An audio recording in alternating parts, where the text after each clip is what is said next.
წარმოდგენა არ აქვს რა ახალი რეგულაციები არის შემოსული მზერასთან და თან დაჟინებულ მზერასთან დაკავშირებით, ამასთან დაკავშირებით სისხლის სამართლებრივი რეგულაციებია დამატებით.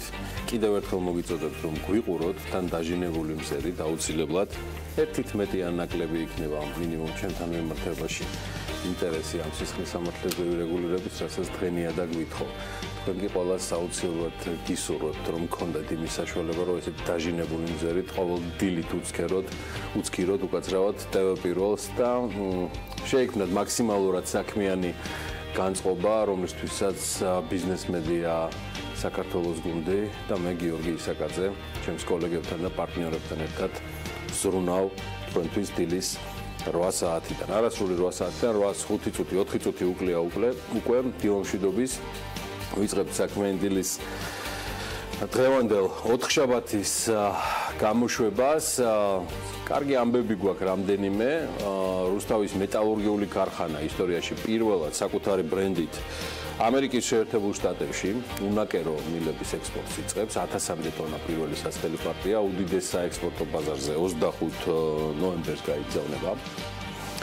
ისინი როგორც თავად ამბობენ და რელის ავრცელებენ, საკუთარი ბრენდით მილების საერთაშორისო ბაზარზე გასატანად მუშაობა ჯერ კიდევ 2 წლის წინ დაიწყო. ამერიკულ ბაზარზე შესვლა მარტივი არ არის და ეს მოითხოვდა გარკვეულწილად კომპანიის მენეჯმენტის, გაყიდვების გუნდის და წარმოების თანამშრომლების მუდმივ და ინტენსიურ შრომას, კლიენტების მოზიდვის, ხარისხის გაუმჯობესებისა და ასევე საწარმოო ხარჯების მიმართულებით. ექსპორტი ჯერჯერობით სულ თავიდან შედარებით ჩვენი მეზობელი რეგიონებით დაიწყო, რეგიონალური მასშტაბით, ანუ საუბარია აზერბაიჯანით და ყაზახეთით. ამას შემდგომ ნელი ტემპით, მაგრამ დაემატა ჰოლანდია, იტალია, გერმანია, პოლონეთი, რუმინეთი, ბულგარეთი და უნგრეთი და აი, როგორც იქნა ჯერ იმიდგა და ამერიკელებს ჩვენი უნაკერო მილებითაც მოამარაგებთ. წარმატებები რუსთავის მეტალურგიულ ქარხანას. გუშინ გალტენ-ტაგარტის ეკონომისტის ევა ბოჭორიშვილის სტუმრობისას ვახსენით საქართველოს ბოლო მიღწევები რეიტინგებში, საუბარია ბიზნესის კეთების სიმარტივეში მე-9 და ეკონომიკური თავისუფლების ინდექსში მე-13 ადგილზე. უდაოდ კარგია ამგვარი პოზიციონირება, თუმცა იქვე აღნიშნეთ, რომ დამაფიქრებელია როგორც მინიმუმ გლობალური კონკურენტუნარიანობის რეიტინგში ჩვენი 67 ადგილი. ეს ერთ-ერთი ყველაზე მნიშვნელოვანი რეიტინგია და აქ გულდასაწყვეტია ჩვენი მეზობლების, იგივე რუსეთის და აზერბაიჯანის ლიდერობა ჩვენთან შედარებით. შეგახსენებთ პოზიციებს, რის გამოც 8 პუნქტით წელს გავიავარესეთ ჩვენი მდგომარეობა მსოფლიო ეკონომიკური ფორუმის რეიტინგში. ეს არის ინსტიტუციები, შარშან ჩვენ გქონდა 50 ადგილი.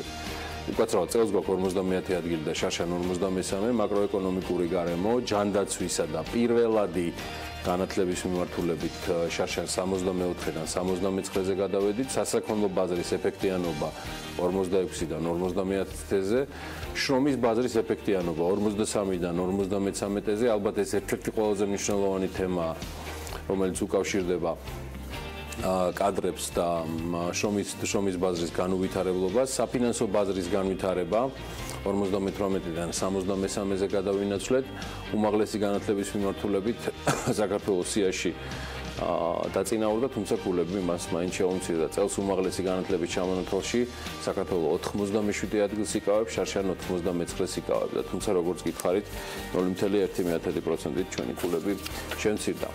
რიცხვებში, ციფრებში, კულებში და რეიტინგებში მე მგონი შედარებით კარგად გავხურდით დილის 8 საათისთვის და ეხლა შედარებით მსუბუქად, კარგი გრაფიკებით, აი მართლაც რომ iFact-G-ს ნიჭიერთა გუნდის მიერ მომზადებულ რეიტინგს და რამდენიმე ინფოგრაფიკას შემოგთავაზებთ, როგორც მოგახსენეთ, ეს ყველაფერი გამზადა iFact-G-ს ჟურნალისტთა გუნდმა, ანუ რომელიც ეს გრაფიკა აღწერს კონკრეტულ ქვეყნებში, უпростоრად ქალაქებში, კონკრეტულ პროდუქტებზე ფასებს და დასაქმებულებს საშუალო შემოსავლების მიხედვით. და აი ისიც, აი ამ ცხრილში მაგალითად მოყვანილია პრაღის, ბერლინის, ტალინის, ბრიუსელისა და თბილისის ფასები და ის შედარებულია რძეზე, პურზე, ყველზე, ხათმის ხორცზე და ასევე საქონლის ხორცზე, ვაშლზე და კარტოფილზე. აი ამ ცხრილს კარგად თუ შეხედავთ, ბრიუსელში მცხოვრები მოსახლეობის ნაცვლად შეგიძლიათ ცოტა კიდეც იდარდოთ.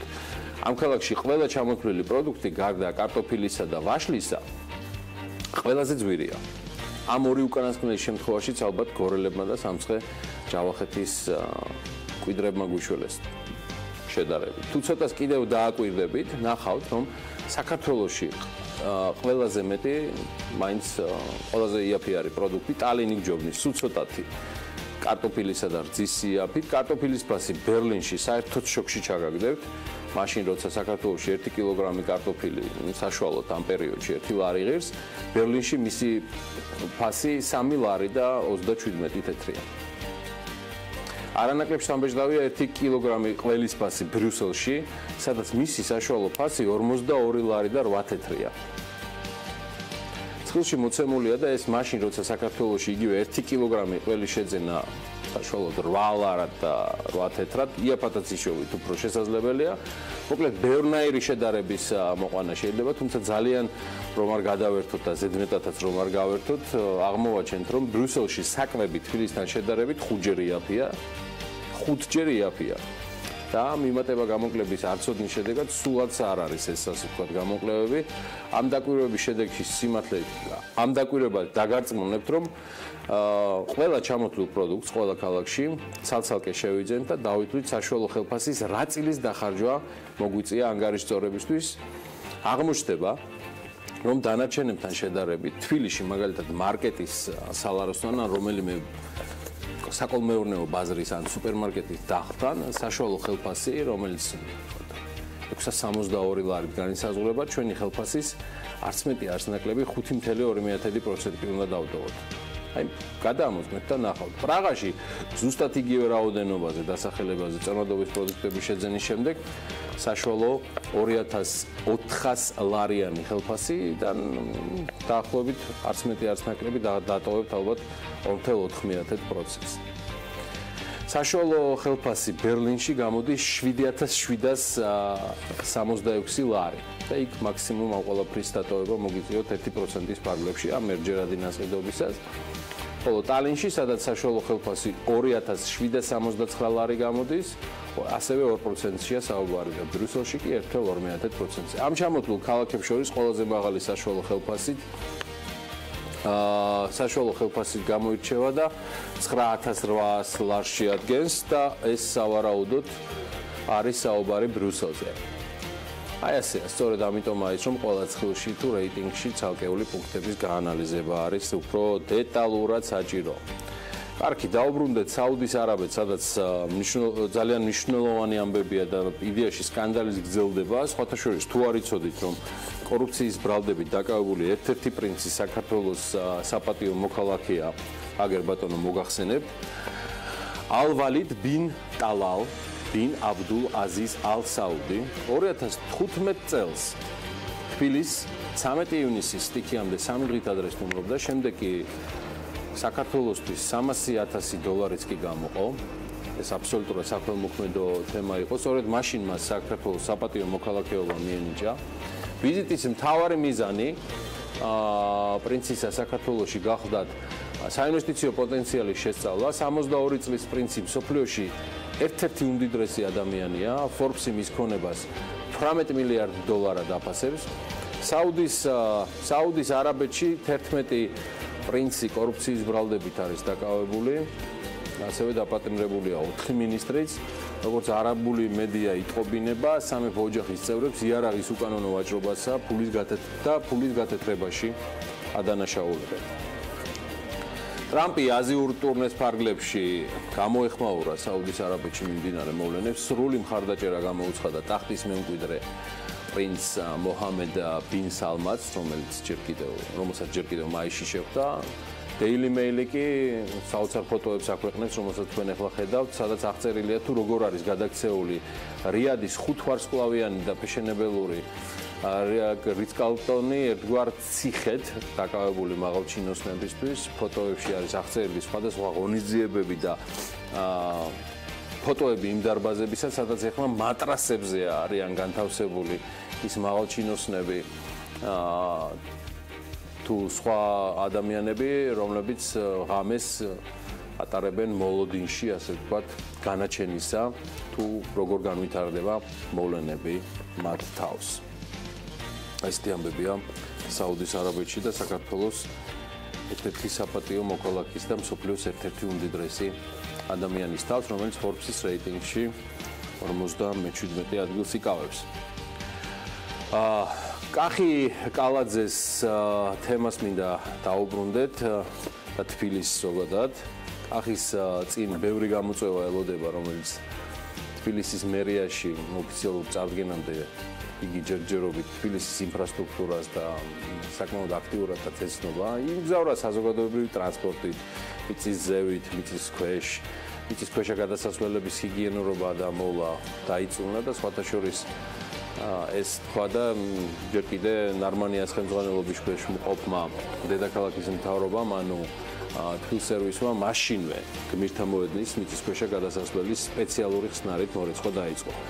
სანამ კალაძე საკუთარ გუნდს შეკრავს მედიაში ვერსიისთვის, განხილვისთვის, კიდევ რამდენიმე დღეა ახლად არჩეული მერი სხვათა შორის წარმატების ფორმულაში გვანცალ აღიძესთან სტუმრობისას ამბობს, რომ გუნდის წევრებს 13 ნოემბერს დაასახელებს, იქამდე კი დავით ნარმანიას შემსვლელმა ქალების ნარატივის მემატიანე გვანცას უთხრა, რომ საკადრო ცვლილებებს არ მოერიდება. ასევე მერიაში იმუშავებს ერთი ფანჯრის პრინციპი, შეიქმნება ვებ პლატფორმა, რომლის მეშვეობით თბილისელებს სერვისებზე წვდომის საშუალება ექნებათ.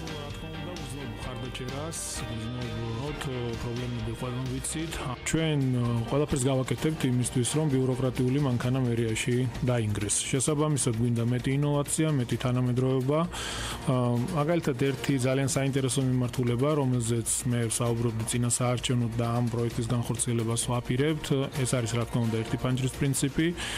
მერიაში მოსულ ადამიანს არანაირი პრობლემა არ უნდა შეექმნეს, მაშინვე უნდა კონდეს დასმულ კითხვაზე პასუხი, კონკრეტულ მოთხოვნაზე და ასე შემდეგ. და პარალელურად ამისა ჩვენ ვქნით შესაბამის ვებ პლატფორმას, დღეს სოციალურ ქსელზე, ზოგადად ინტერნეტზე ყველას მიუწვდება ხელი. რადიო ფორტუნაში სტუმრობისას რამდენიმე ჩვენთვის ბიზნეს მედია საქართველოს პროფილისთვის საინტერესო მოსანიშნი თემები და სტატისტიკაც მიმართულებების დასახელდა 500 მილიონი ლარი ძველი თბილისის რეაბილიტაციისთვის და საზოგადოებრივი ტრანსპორტით მგზავრობის მიზეზები. ბევრს საუბრობთ, ბევრი ვისაუბრეთ იმასთან დაკავშირებით, როგორი არსებული რეალური მდგომარეობა და მე თვითონ მინდოდა უბრალოდ მე საკუთარ თავზე, მაგრამ მეც მენახა, რადგან ამ ქალაქში ვცხოვრობ, ჩემი ოჯახით, ჩემი შვილებით, მინდოდა უბრალოდ მე თვითონ მენახა არსებულად რეალური სიტუაცია როგორი იყო და კიდევ ერთხელ დავწმუნდი იმაში, რომ ის დაპირებები, რომელიც ჩვენ წინა საარჩევნოდ გავაჟღერეთ, არის სწორი და აუცილებლად გასაკეთებელი. ეს არის ის, რომ მეტრო აუცილებლად მოსაწესრიგებელია, როგორც სამგზავრო ვაგონი ასევე თვითონ მეტროსადგურები და არსებული ყვითელი ავტობუსები ნამდვილად კრიტიკას ვერ უძლებს და მომდენო წლების განმავლობაში ყველაფერს გავაკეთებთ, რომ ეს ყვითელი ავტობუსები ჩავანაცვლოთ ახალი თანამედროვე ეკოლოგიურად სუფთა ავტობუსები. ესეთი იყო განცალავით ეს ინტერვიუ რადიო ფორტუნაში, მისი ნაწილი რამდენად წარმატებული იქნება კალაძის ფორმულა ერის მმართველობისას, ამას შემდეგი 4 წელიწადი აცვენებს, თუმცა ამასობაში კახა კალაძემ სულ რამდენიმე საათის წინ ახალი ვიდეო დადო, რომელსაც ტრადიციულად როგორც წინა საარჩევნოდ ხდებოდა, ძირითადად თვითონვე ასე ვთქვათ ოპერატორობს და რეჟისორობს და გარკვეულწილად ერთგვარ ანგარიშს აკეთებს ფილმსერვისის შესრულებული სამუშაოებისა და ეს ყველაფერი მან დაწესდა ზუსტად ღამეს. ჩვენ ვიცით, რომ დღეს დილით ვიმყოფებოდით აქ და დავიწყეთ არსებული მიწისქვეშა გადასასვლელების მორეცვა, მოწესრიგება. ეხლა მინდა გაჩვენოთ კონკრეტულად თუ ამ მდგომარეობა, მინდა ვისარგებლოთ შემთხვევით და ძალიან დიდი მადლობა უთხრა ფილმსერვის ჯგუფს, ადამიანებს, ვინც დღეს მთელი დღის განმავლობაში მუშაობენ. მიმდინარეობს სამუშაოები, განათების სამუშაოები, რომელიც რამდენიმე დღეში იქნება დასრულებული. და მართლა აი გულწრფელად მინდა ყველას ძალიან დიდი მადლობა მოვახსენო. ზოგადად მიწისქვეშა გადასასვლელების მოწესრიგება არის ძალიან მნიშვნელოვანი, იმიტომ რომ ბევრი ძვირითად მოსიარულე ადამიანი სარგებლობს და შესაბამისად არსებული მდგომარეობა უნდა იქნეს გამოსწორებული და ჩვენ ამას აუცილებლად მოვაგვარებთ. თავარია ნება, თანადგომა არის, საზოგადოების მხრიდან ამიმართულებით და შესაბამისად ჩვენც ყველაფერს გავაკეთებთ, რომ ეს პრობლემა იქნეს მოგვარებული სამომავლოდ. ასეთია თბილისის არჩეული მერის ჯერ კიდევ სულ ალბათ დაახლოებით ერთ კვირაში ოდნავ მცირედით შევა კახიკალაძის სრული უფლებამოსილება, როგორც დედაქალაქის არჩეული მერისა ძალაში საკმაოდ ენერგიული და საინტერესო სტარტი აქვს. მადლობებსაც არიშურებს. არჩევნად არ ვიშურებთ მადლობებს, თუმცა ისიც უნდა გავიხსენოთ, რომ არა კალაძის მითითება, ეს არის ის ყოველდღიურობა, რასაც მუნიციპალური სამსახურები ყოველდღე უნდა აკეთებდნენ და იმედია ეს ყველაფერი არ დააყენებს იმის საჭიროებას, რომ კალაძემ მოაკლოს ყურადღება სხვადასხვა ობიექტებს, ან გახდეს საჭიროება მისი ყოველდღიურად სხვადასხვა ობიექტებზე მისვლისა. ისე საქართველოში კიდევ ბევრ ადგილას არის მისასვლელი და მოდი ყველამ ერთად ვიაროთ და სელფებიც გადავიღოთ. ფაქტია, რომ მუშაობს. მოკლედ, განსასთან ძალიან საინტერესო ინტერვიუ იყო კახიკალაძისი, მართლაც, მაგრამ მას არანაკლებ საინტერესო თემატიკა აქვს გამზადებული სატელევიზიო გადაცემის დონეზეც, რომელიც მე პირადად ძალიან მომწონს, გაცილებით მეტად ვიდრე განსას წარმატების ფორმულა არის. ვიცი, ახლა გახარებული და ბედნიერი იქნება რადიო ფორტუნაზე წარმატებები ჩემს კოლეგებს და პარტნიორებს, თუმცა აქვე მინდა ყველა ერთად დავტკბეთ ქალების ნარატივის დღევანდელი ანონსით.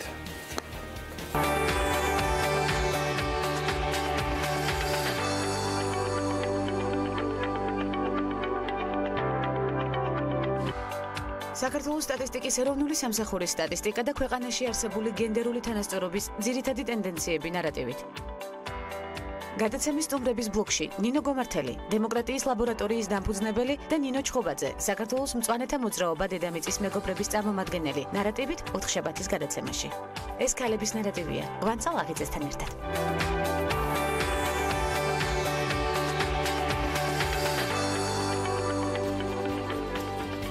ერთი გამომრჩა იმ პერიოდში გულისხმობ, როცა პრინციპში ლომის მთელი პროლოგი კალაძეს დაეთმო, მუნიციპალური ტრანსპორტით უბილეთო მგზავრობისთვის 5 ლარიანი ჯარიმა, რომ იცოდეთ 20 ლარი გახდება.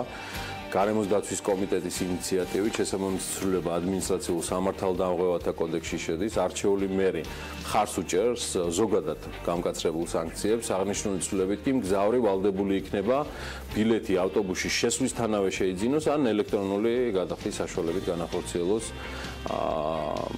შესაბამისი თანხის გადახდა. მოკლედ, საზოგადოებრივ ტრანსპორტში უღლუტობას თავი უნდა დაანებოთ და გაამზადოთ 20 ლარიანი. აი, დაზუსტებულ ინფორმაციას თუ როდის შევა ძალაში ცვლილება, ცხადია დამატებით მოგაწვდით, ჩვენ ხომ თქვენი შემოსავლების გარდა ასევე თქვენს ხარჯებზე ზრუნავთ, ხო და მგონი ეს ზრუნვა ცუდი არ გამოგვდის. მადლობა ყველა ჩვენს პარტნიორს, ვინც მაქსიმალურად უჭერს მხარს, რომ ეს ზრუნვა შედგეს დილის 8 საათიდან გვიან ღამემდე, ხო და მოდი ვნახოთ რა იქნება შემდეგი 2 საათნახევრის განმავლობაში საქმიანი დილის ეთერში.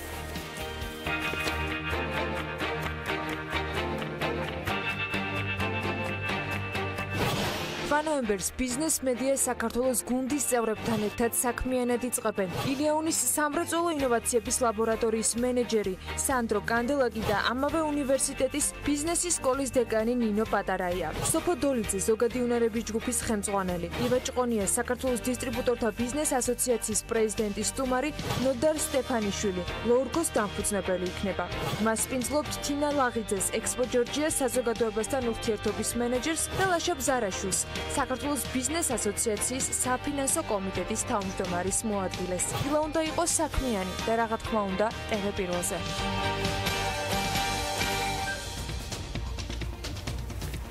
საექსპორტო ბაზრებზე 61 მილიონი ბოთლი ქართული ღვინო გავიდა, ბრენდის ექსპორტი ზრდის მაღალ დინამიკას აჩვენებს. 100 მილიონ დოლარიანი პროექტი, რომლითაც მწვანე კონცხი შავ ზღვას საბაგიროთი დაუკავშირდება, მწვანე კონცხზე 5 ვარსკვლავიან სამკურნალო გამაჯანზაღებელ სასტუმრო კომპლექსს 4-ვე სეზონისთვის აგებენ.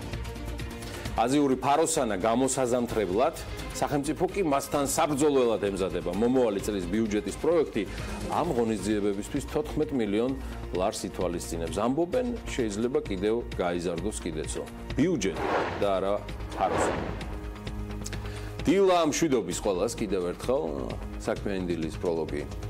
მხოლოდ პროლოგი არის დასრულებული, წინ უამრავი საინტერესო თემა, სპიკერი, სტუმარი გელით, რომლის მასპინძლობასაც გეგმავთ TV პირველზე. მანამდე კი ამ სტუდიის კიდევ ერთი მასპინძელია ანა ლაპიაშვილი.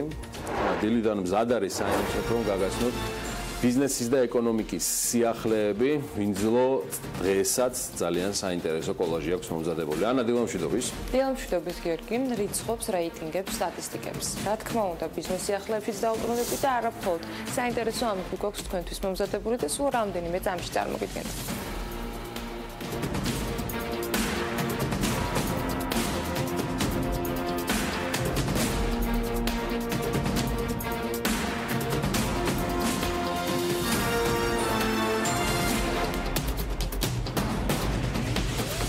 ღვინის ექსპორტის ზრდის ტრენდს ინარჩუნებს. ღვინის ეროვნული სააგენტოს მონაცემებით 10 თვეში მსოფლიოს 50 ქვეყანაში ექსპორტირებულია 61 მილიონი ბოთლი ღვინო, რაც 59%-ით მეტია გასული წლის ამავე პერიოდის მონაცემებზე. ღვინის ექსპორტიდან შემოსულმა თანხამ კი 134.6 მილიონი დოლარი შეადგინა, რაც ასევე 52%-ით მეტია ვიდრე შარშან. ექსპორტის მატება აღსანიშნავია ჩინეთში 41%, უკრაინაში 48%, პოლონეთში 18%, ლატვიაში 38%, ბელარუსში 42%, შტატებში 68%-იანი მატებაა, გერმანიაში 47%, ისრაელში 159, საფრანგეთში 187, აზერბაიჯანში 76 და ასე შემდეგ. ექსპორტიორი ქვეყნების პირველი ხუთეული კი ასე გამოიყურება: რუსეთში 38,355-ზე მეტი ბოთლი, უკრაინაში 6 მილიონ 217,652 ბოთლი, ჩინეთში 6 მილიონზე მეტი, ყაზახეთში 2 მილიონზე მეტი და პოლონეთში 2 მილიონ 151,000-ზე მეტი ბოთლი. ბრენდის ექსპორტი ზრდის მაღალ დინამიკას აჩვენებს. ღვინის ეროვნული სააგენტოს ინფორმაციითვე, ჯამში უკვე ბრენდის ნაწილში ექსპორტირებულია 13,620,000-მდე ბოთლი, 9 ლიტრიანი ბოთლი ბრენდის ნაწილში, რაც 91%-ით გაუმჯობესებული მაჩვენებელია 2016 წლის ამავე პერიოდის მაჩვენებელზე. სულ ექსპორტირებულია 29,6 მილიონი ამერიკული დოლარის ღირებულების ბრენდი, მატება გასული წლის ამავე პერიოდთან შედარებით კი 83%. აღწევს. ამასთან საანგარიშო პერიოდში მსოფლიოს 20 ქვეყანაში ექსპორტირებულია 219,183 ბოთლი ჭაჭა. ექსპორტის ზრდამ 198%-იანი მატება აჩვენა. ჭაჭის ექსპორტით მიღებული შემოსავალი კი 665,000 ამერიკულ დოლარს შეადგენს. ზრდამ გასული წლის პერიოდთან შედარებით 154% დააფიქსირა. 2018 წლის 1 იანვრიდან გარკვეული კატეგორიის მსუბუქი ავტოსატრანსპორტო საშუალებებისათვის სავალდებულო ხდება ტექნიკური ინსპექტირების პროცედურების გავლა. დღეს მდგომარეობით არსებული ჯარიმის ოდენობა ფიზიკური პირებისათვის 10 ლარია, ხოლო იურიდიული პირებისათვის 100 ლარი. პარლამენტში წარდგენილი კანონპროექტით კი ჯარიმების მოცულობა იზრდება. ცვლილება შედის 118 მუხლის პირველ ნაწილში, რომლის მიხედვითაც იმ ავტოსატრანსპორტო საშუალების მართვა, რომელსაც არ ექნება გავლილი პერიოდული ტექნიკური ინსპექტირება, დადგენილი წესით დაჯარიმდება და დაჯარიმდება არა 10 ლარით, არამედ 50 ლარით. კონკურენციის სააგენტოს ხელმძღვანელი კი ევროპის რეკონსტრუქციისა და განვითარების ბანკთან თანამშრომლობისა და დაგეგმილი ერთობლივი პროექტების შესახებ საუბრობს ბიზნეს მედია საქართველოსთან და ნოდარხატური აღნიშნავს, რომ მიმდინარე თვეში ბანკთან ერთად მასშტაბური ღონისძიებების ჩატარება აქვს დაგეგმილი, რომელიც საქართველოში კონკურენციის პოლიტიკის ჩამოყალიბების და პრაქტიკული რეალიზაციის 25 წლის იუბილეს მიეძღვნება.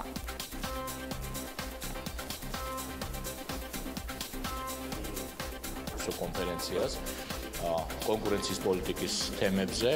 ეს არის მართლა ძალიან წარმომადგენლობითი კონფერენცია. ჩამოდიან ჩვენი კოლეგები, მეგობრები, როგორც ყოფილი პოსტსაელჩოური სივრციდან, ასევე აღმოსავლეთ ევროპის ქვეყნებიდან. ეს არის ძალიან წარმომადგენლობითი კონფერენცია, რომელიც იმუშავებს 2 დღის განმავლობაში. ჩვენ გავუზიარებთ ერთმანეთს ჩვენს გამოცდილებას, იმედი გვაქვს, რომ მივიღებ ძალიან ბევრი ინფორმაციას და რა ძალიან საინტერესოა ამ კონფერენციაში, გარდა იმისა, რომ არის წარმომადგენლობა, ასევე ქართველი მეცნიერები, თეორეტიკოსები მიიღებენ მონაწილეობას და ჩვენ შევეცდებით, რომ გარკვეული სინთეზი მოვახდინოთ ევროპული ცოდნისა და იმ გამოცდილებისა, რომელიც საქართველოში არის. მწვანე კონცხი შავ ზღვას საბაგიროთი დაუკავშირდება. პროექტს თანაინვესტირების ფონდის კომპანია ტურიზმის განვითარების ფონდი ახორციელებს.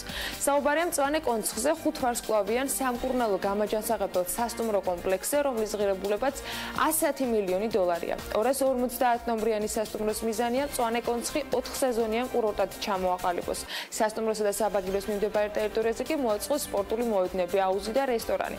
შესაბამისად, საბაგიროთის სარგებლობა სასტუმროს სტუმრების გარდა სხვა ვიზიტორებსაც შეეძლებათ.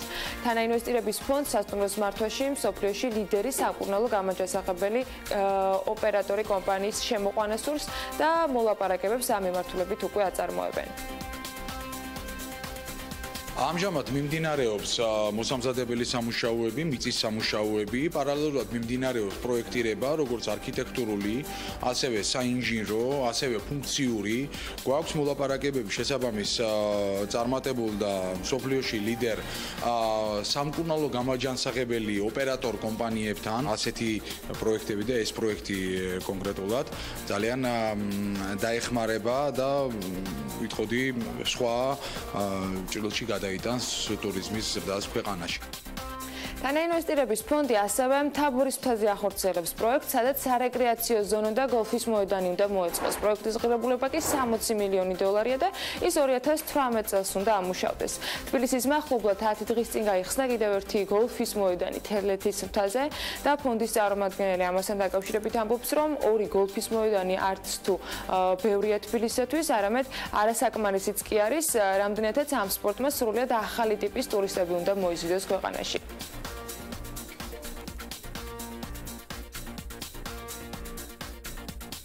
თბილისისთვის და საქართველოსთვის ეს არის ცოტა და კიდევ უფრო მეტი უნდა იყოს. კიდევ უფრო მეტი უნდა იყოს იმისათვის, რომ მეტი გოლფით გატაცებული და ინტერესებული ტურისტი შემოვიდეს ერთი და მეორე ეს სპორტის სახეობა ასევე განვითარდეს ქვეყანაში. მიმდინარეობს ამ შემთხვევაში უკვე სამშენებლო სამუშაოები, შესაბამისი ნებართვები მოპოვებულია, შესაბამისი გეგმარება დამტკიცებული არის. საქართველოს რკინიგზა კი ავრცელებს განცხადებას და კომპანიამ გზავრებს ინფრასტრუქტურის სამუშაოების გამო რეისების გაუქმების შესახებ ატყობინებს.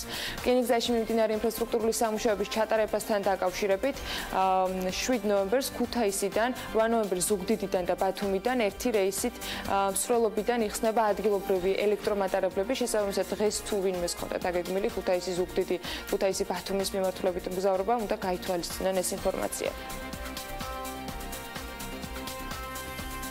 მომავალი წლის ბიუჯეტში კი ფაროსანასთან საბრძოლველად მთავრობას 14 მილიონი აქვს განსაზღვრული. სოფლის მეურნეობის მინისტრის მოადგილე განმარტავს, რომ 14 მილიონი ლარი არ არის ის საბოლოო ბიუჯეტი, რაც ფაროსანას საწინააღმდეგო ღონისძიებებს მომავალ წელს მოხმარდება. კელახანიშვილის ინფორმაციით, დონორებთან მუშაობა გრძელდება, მათ შორის დამატებითი დაფინანსების მისაღებად. შეგახსენებთ აქვე, რომ მიმდინარე წელს მთავრობამ 17,5 მილიონი ლარი დახარჯა, შტატების მთავრობამ კი 5,5 მილიონიანი დახმარება გასცა. მრავალწლიანი ნარგაობა. 2018 წელს იგეგმება აზიური ფაროსანის წინააღმდეგ ბრძოლის ღონისძიებები უფრო მასშტაბურად, ვიდრე 2017 წელს მოხდა. თუმცა ციფრები, რაზეც ჩვენ ახლა ვსაუბრობთ, ეს ციფრები არ არის საბოლოო. ბიუჯეტზე მუშაობა მიმდინარეობს. ეს არის ამ ვერსიაში დაემატა საქონელსა მომსახურებაში 10 მილიონი ლარი დაახლოებით, რომელიც მოხმარდება ასევე იმ საჭიროებებს, რაც მონიტორინგს და კვლევას სჭირდება. ეს არის ძირითადად ფერომონების და სხვადასხვა ხალხიმიკატების მეცნიერების და ზოგადად იმ ადამიანების დაფინანსების თანხა, რომელიც ამ მიმართულებით იმუშავებს. იმისთვის, რომ ფერმერი გაზაფხულს მომზადებული შეხვდეს, რუსეთის ეროვნული სააგენტო საინფორმაციო კამპანიას ფაროსანას წინააღმდეგ აგრძელებს იმის შესახებ, თუ რა ღონისძიებებია გასატარებელი ამ პერიოდში. მინისტრის მოადგილე ასევე ამბობს, რომ ყველა რეგიონში სერვის ცენტრებია განთავსებული, სადაც დაინტერესებული პირი ნებისმიერ შეკითხვაზე მიიღებს პასუხს, უწყება ასევე ფერმერებს მოუწოდებს, რომ იაქტიურონ. 210,000 ოჯახს დაურიგეთ პაკეტი, რომელი პაკეტშიც იყო სწორედ ის ბუკლეტი, რომელზედაც თქვენ შევკითხავს, თუ შემოდგომიდან სულ მომავალი წელი, რომელ თვეს რა ღონისძიებები უნდა გაატაროს. ეს ამბი ამ შემთხვევაში ნაკვეთების გასუფთავება ნარჩენებისაგან, ფუნგიციდების დამუშავება, იმ დრენაჟის გაკეთება, რომელიც აუცილებელია, ეს ართხოვლებს დიდ მატერიალურ დანახარჯებს, ეს არის თვითონული ფერმერის მიერ მის მიერ გასაწევი სამუშაო და ამასთანავე კალენდარია მიცემული თუ მოვლაში რა სამუშაოებია გასაკეთებელი. ინფექციური კლინიკის პროექტის შექმნაზე მუნიციპალური განვითარების ფონდის მიერ გამოცხადებული ტენდერი ჩაიშალა. ფონდის მიერ გამოცხადებულ ტენდერში, რომელიც ცენტრის პროექტის შექმნისთვის იყო წარმოდგენილი, რამდენიმე კომპანია იღებდა მონაწილეობას, მათ შორის მინიმალური მოთხოვნები ტექნიკურ და ფინანსურ დოკუმენტაციასთან მხოლოდ ორმა მათგანმა დააკმაყოფილა. ასევე ორივე კომპანიის ფინანსური წინადადება მნიშვნელოვნად აღემატებოდა ბიუჯეტით გამოყოფილ თანხებს, რის გამოც საკონსულტაციო შერჩევა საბოლოო ჯამში ჩაშლილად გამოცხადდა. მუნიციპალური განვითარების ფონდი ინფექციური პათოლოგიების შიდსის და კლინიკური იმუნოლოგიის სამეცნიერო პრაქტიკული ცენტრის პროექტირებაზე მუშაობს. ეკონომიკის და მდგრადი განვითარების სამინისტროს მთის კურორტების განვითარების კომპანიამ და საქართველოს სათხილამურო ფედერაციამ კი საერთაშორისო სათხილამურო ფედერაციის მხარდაჭერით ორდღიანი სემინარი დაასრულა თემაზე თხილამური ცრეალის სწავლება და მწვრთნელთა მომზადების სტრუქტურა. საერთაშორისო სათხილამურო ფედერაციის კონსულტანტმა განიხილა ქვეყანაში არსებული მდგომარეობა თხილამურებზე ცრეალის სწავლების და მწვრთნელების მომზადების კუთხითაც. შვეიცარიის სათხილამურო სპორტის მასწავლებელთა ასოციაციის წარმომადგენელმა მონაწილეებს ასევე გააცნო სათხილამურო სპორტის ინსტრუქტორების საერთაშორისო ასოციაციის სტანდარტები, თხილამურებზე ცრეალის პროფესიონალურ მასწავლებლად ჩამოყალიბების კრიტერიუმები და ასე შემდეგ.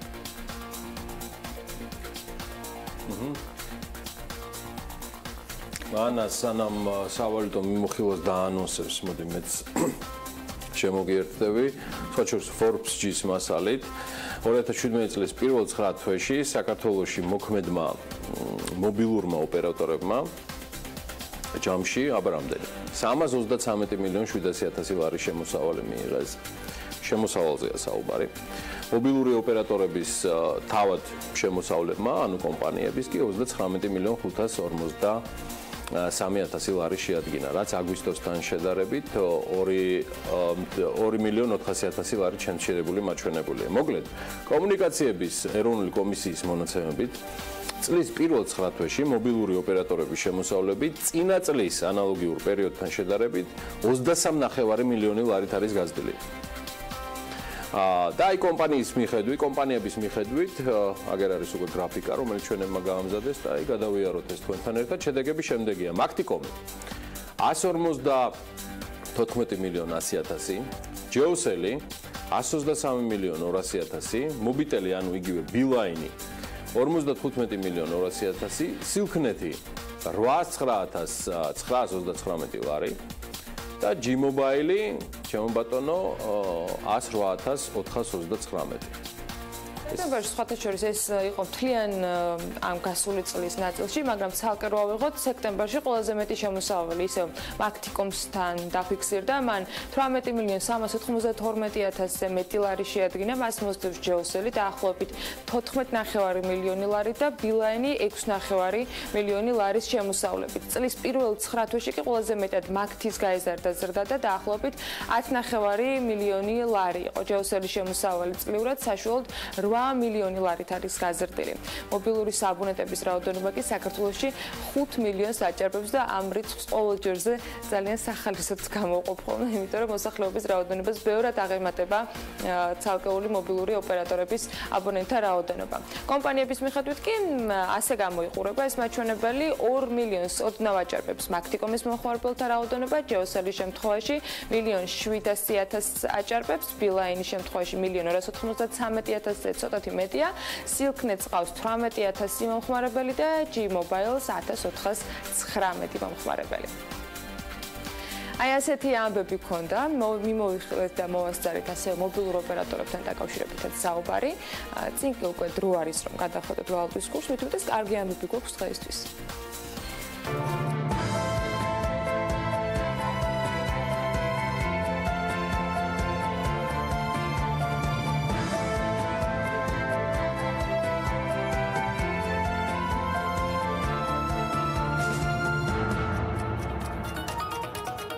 ლარი დოლართან მთელი 1 თეთრით გამყარდა.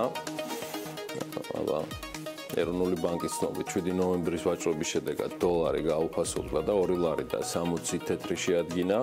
კაცილები დამაიმედებელი იყო ქუჩაში გუშინწინდელი და გუშინდელი მაჩვენებლები.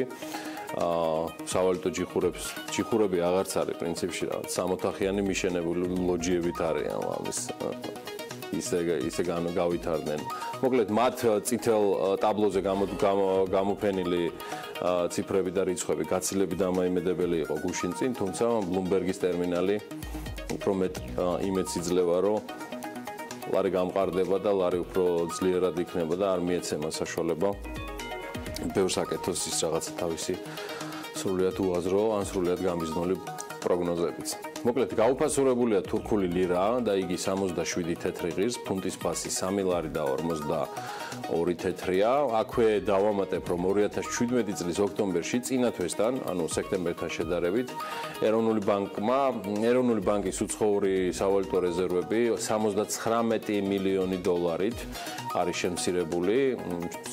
პროცენტულ გამოხატულებაში ეს გახავთ 2.3%, ხოლო ბოლო 1 წელიწადში უცხოური ვალუტის რეზერვები 191 მილიონი დოლარით, ანუ 7%-ით არის გაზრდილი. ზედმეტი შიშები და ფობიები ამასთან დაკავშირებით ნუ გვექნება. წლის ოქტომბრის ბოლოდან, როდესაც პრინციპში ლარის კურსი გაუფასურების პირველი ნიშნები გამოჩნდა, ოქტომბრის ჩათვლით სავალუტო რეზერვები 155 მილიონი დოლარით არის შემცირებული მთლიანობაში. ანუ ეს ჯამში არის 5%, ხოლო 2017 წლის 31 ოქტომბრის მდგომარეობით ეს არის საბოლოოდ ოფიციალურად საქართველოს სავალუტო რეზერვებმა 2 მილიარდ 700 მილიონი დოლარი შეადგინა, ესეც კარგად დაიმახსოვრეთ და აქედან 1 მილიარდ 935 მილიონი არის ფასიან ქაღალდებში განთავსებული, ხოლო 808 მილიონი დოლარი ნაღდი ფულია, უცხოური ფულია და ასევე დეპოზიტებია. გადავდივართ ამინდის პროგნოზზე. ეს ცოტა გაგვიგრძელდა პროლოგი, მაგრამ ვატყობთ რა თქვენს ინტერესს განსაკუთრებით ჩემს ზოლიან პიჯაკთან დაკავშირებით. ამაზე ცოტა მოგვიანებით მოდი ვნახოთ გარემოს ეროვნული სააგენტოს ინფორმაცია ამინდის პროგნოზთან დაკავშირებით. ამინდის პროგნოზის სპონსორია SEU Development. გარემოს ეროვნული სააგენტო იტყობინება, რომ ამინდის საქართველოში განპირობებული იქნება ამიერკავკასიის ჩრდილოეთიდან მოქმედი ცივი ჰაერის მასების და სამხრეთიდან გავრცელებული თბილი ჰაერის მასების ურთიერთქმედებით. მოსაოდნელია დრო გამოშვებით ღრუბლიანობის მომატება და ზოგან იწვიმებს კიდეც. იქროლებს ცვალებადი მიმართულების ქარი. სოხუმში უნალექო ამინდს ველოდებით და 17 გრადუსი იქნება. ბათუმშიც უნალექოდ ჩაერის დღე და 18 გრადუსი დაფიქსირდება. ქობულეთში კიდევ უფრო თბილა 1 გრადუსით, აქ 19 გრადუსია მოსაოდნელი. ქუთაისში მართალია მცირე წვიმაა ნავარაუდები, მაგრამ 21 გრადუსს მიაღწევს დღის განმავლობაში ტემპერატურა, ზუგდიდში 20 გრადუსი დაფიქსირდება, ოზურგეთშიც 20 გრადუსია მოსაოდნელი, მაგრამ აქ წვიმს. ონში მცირე წვიმა ასევე ნავარაუდები და 19 გრადუსი იქნება მაქსიმალური ტემპერატურა, გორში მცირე წვიმა და 20 გრადუსია მოსაოდნელი, ცხინვალში 19 გრადუსი, მარნეულში ასევე 19 გრადუსი, რუსთავში კი 20 გრადუსი იქნება დღის განმავლობაში მაქსიმალური ტემპერატურა. ახალციხეში 16 გრადუსი ელოდებიან და მცირე წვიმასაც, ბორჯომში უმეტესად უნალექოდ ჩაივლის დღე და აქაც 16 გრადუსი დაფიქსირდება, ბაკურიანში 15 გრადუსი იქნება, ახალქალაქში კი 14, სტეფანწმინდაში 11 გრადუსს მიაღწევს ტემპერატურა და მცირეოდენ წვიმასაც ვარაუდობენ გარემოს ეროვნულ სააგენტოში. თელავში 17 გრადუსია მოსაოდნელი და იწვიმებს, თბილისში დრო გამოშვებით ღრუბლიანობა მოიმატებს, დღის მეორე ნახევრიდან კი მცირე წვიმასაც არ გამორიცხავენ. იქროლებს ცვალებადი მიმართულების ქარი და არის მაქსიმალური ტემპერატურა იქნება 18 გრადუსი. ფოც არ აწყდება. პრინციპულად. არა, სანამ არ იქნება ყველა იურიდიული საკითხი მოგვარებული იქამდე. რატო, კანონს დაარღვევ, ფოთი რო გამოაცხადო, რომ არის კარგი ამინდი და გარემოს ეროვნულ სააგენტოსთან შეთანხმება. თუ რა ხდება, ამაგებინე. არა, არ აცხადებ. კარგი. თრედაშევა კახეთის სხვა ქალაქებმა. ბოლოს გადაგიკეტა, არ ჩაგიშვებენ არც გრიგოლეთში არსად და ესე იქნება, ვიცი მე ფოთელებისაკენ მოკითხვა საქართველოს ყველა კუთხეს, ყველას უსურვებ კარგ ამინდს, კარგ განწყობას და კარგ შემოსავლებს, ჯანმრთელობას. მოკლედ გავიდეთ მოკლე პაუზაზე, ჩვენი მეგობრები, საუკეთესო ხალხი ემზადებიან ძალიან საინტერესო ეთერისთვის, სულ რამდენიმე წუთში საქმიანი დილა აგრძელებს თქვენთვის მაუწყებლობას.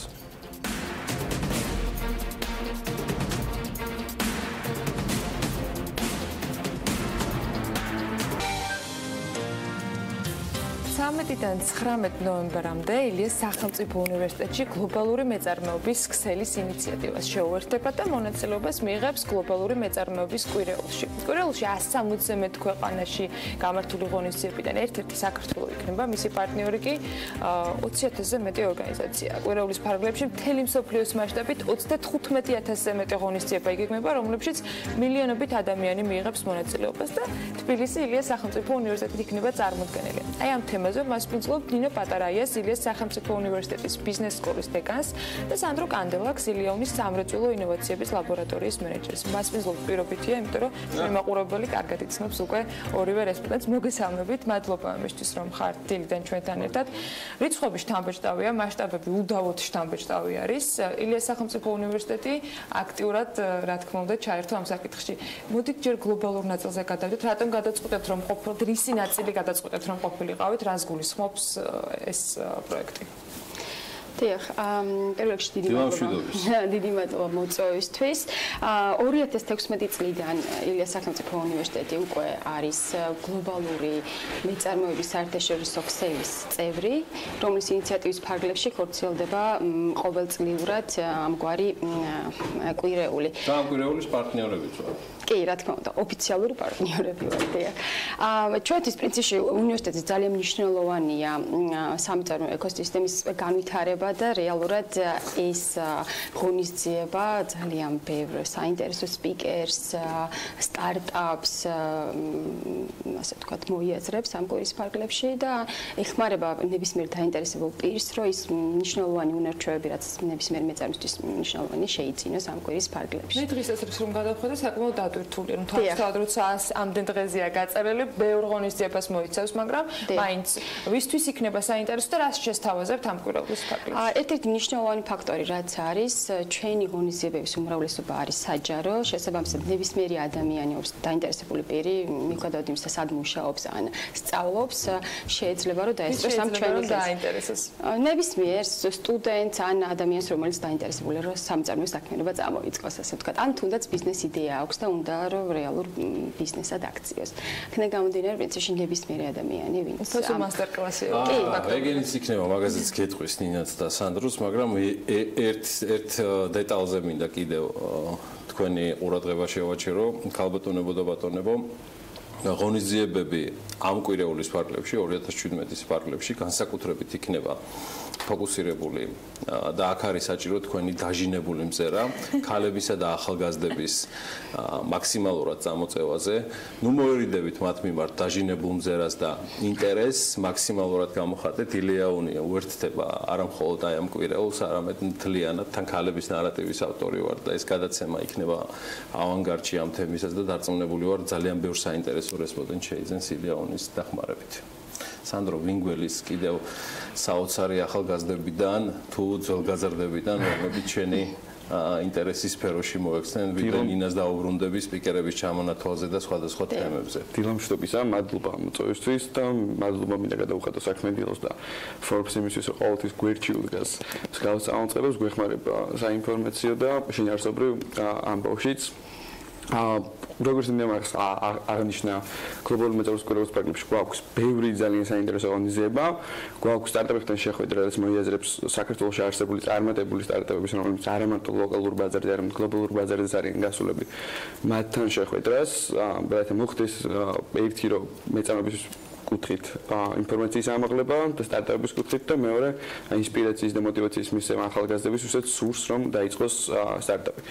ასევე გვაქვს ძალიან საინტერესო 17-19 ნოემბერში ჩასვლით გვაქვს ჰაკათონი ციფრული ტურიზმის სფეროზე და დამეთანხმებით რომ ტურიზმი დღესდღეობით ძალიან ციფრული ტურიზმი ჰაკათონი შეიკრიბება ბევრი ერთი ინტერესის მქონე პროგრამისტი, ბიზნეს მიმართულების ახალგაზრდა და იმუშავებენ 3 დღის განმავლობაში იმაზე რომ შექმნან 3 დღის განმავლობაში იმაზე რომ შექმნან რაც შეიძლება საინტერესო ბაზარზე მორგებული საინტერესო ციფრული პროდუქტები, აპლიკაცია იქნება, საიტი თუ ასე შემდეგ. რა თქმა უნდა.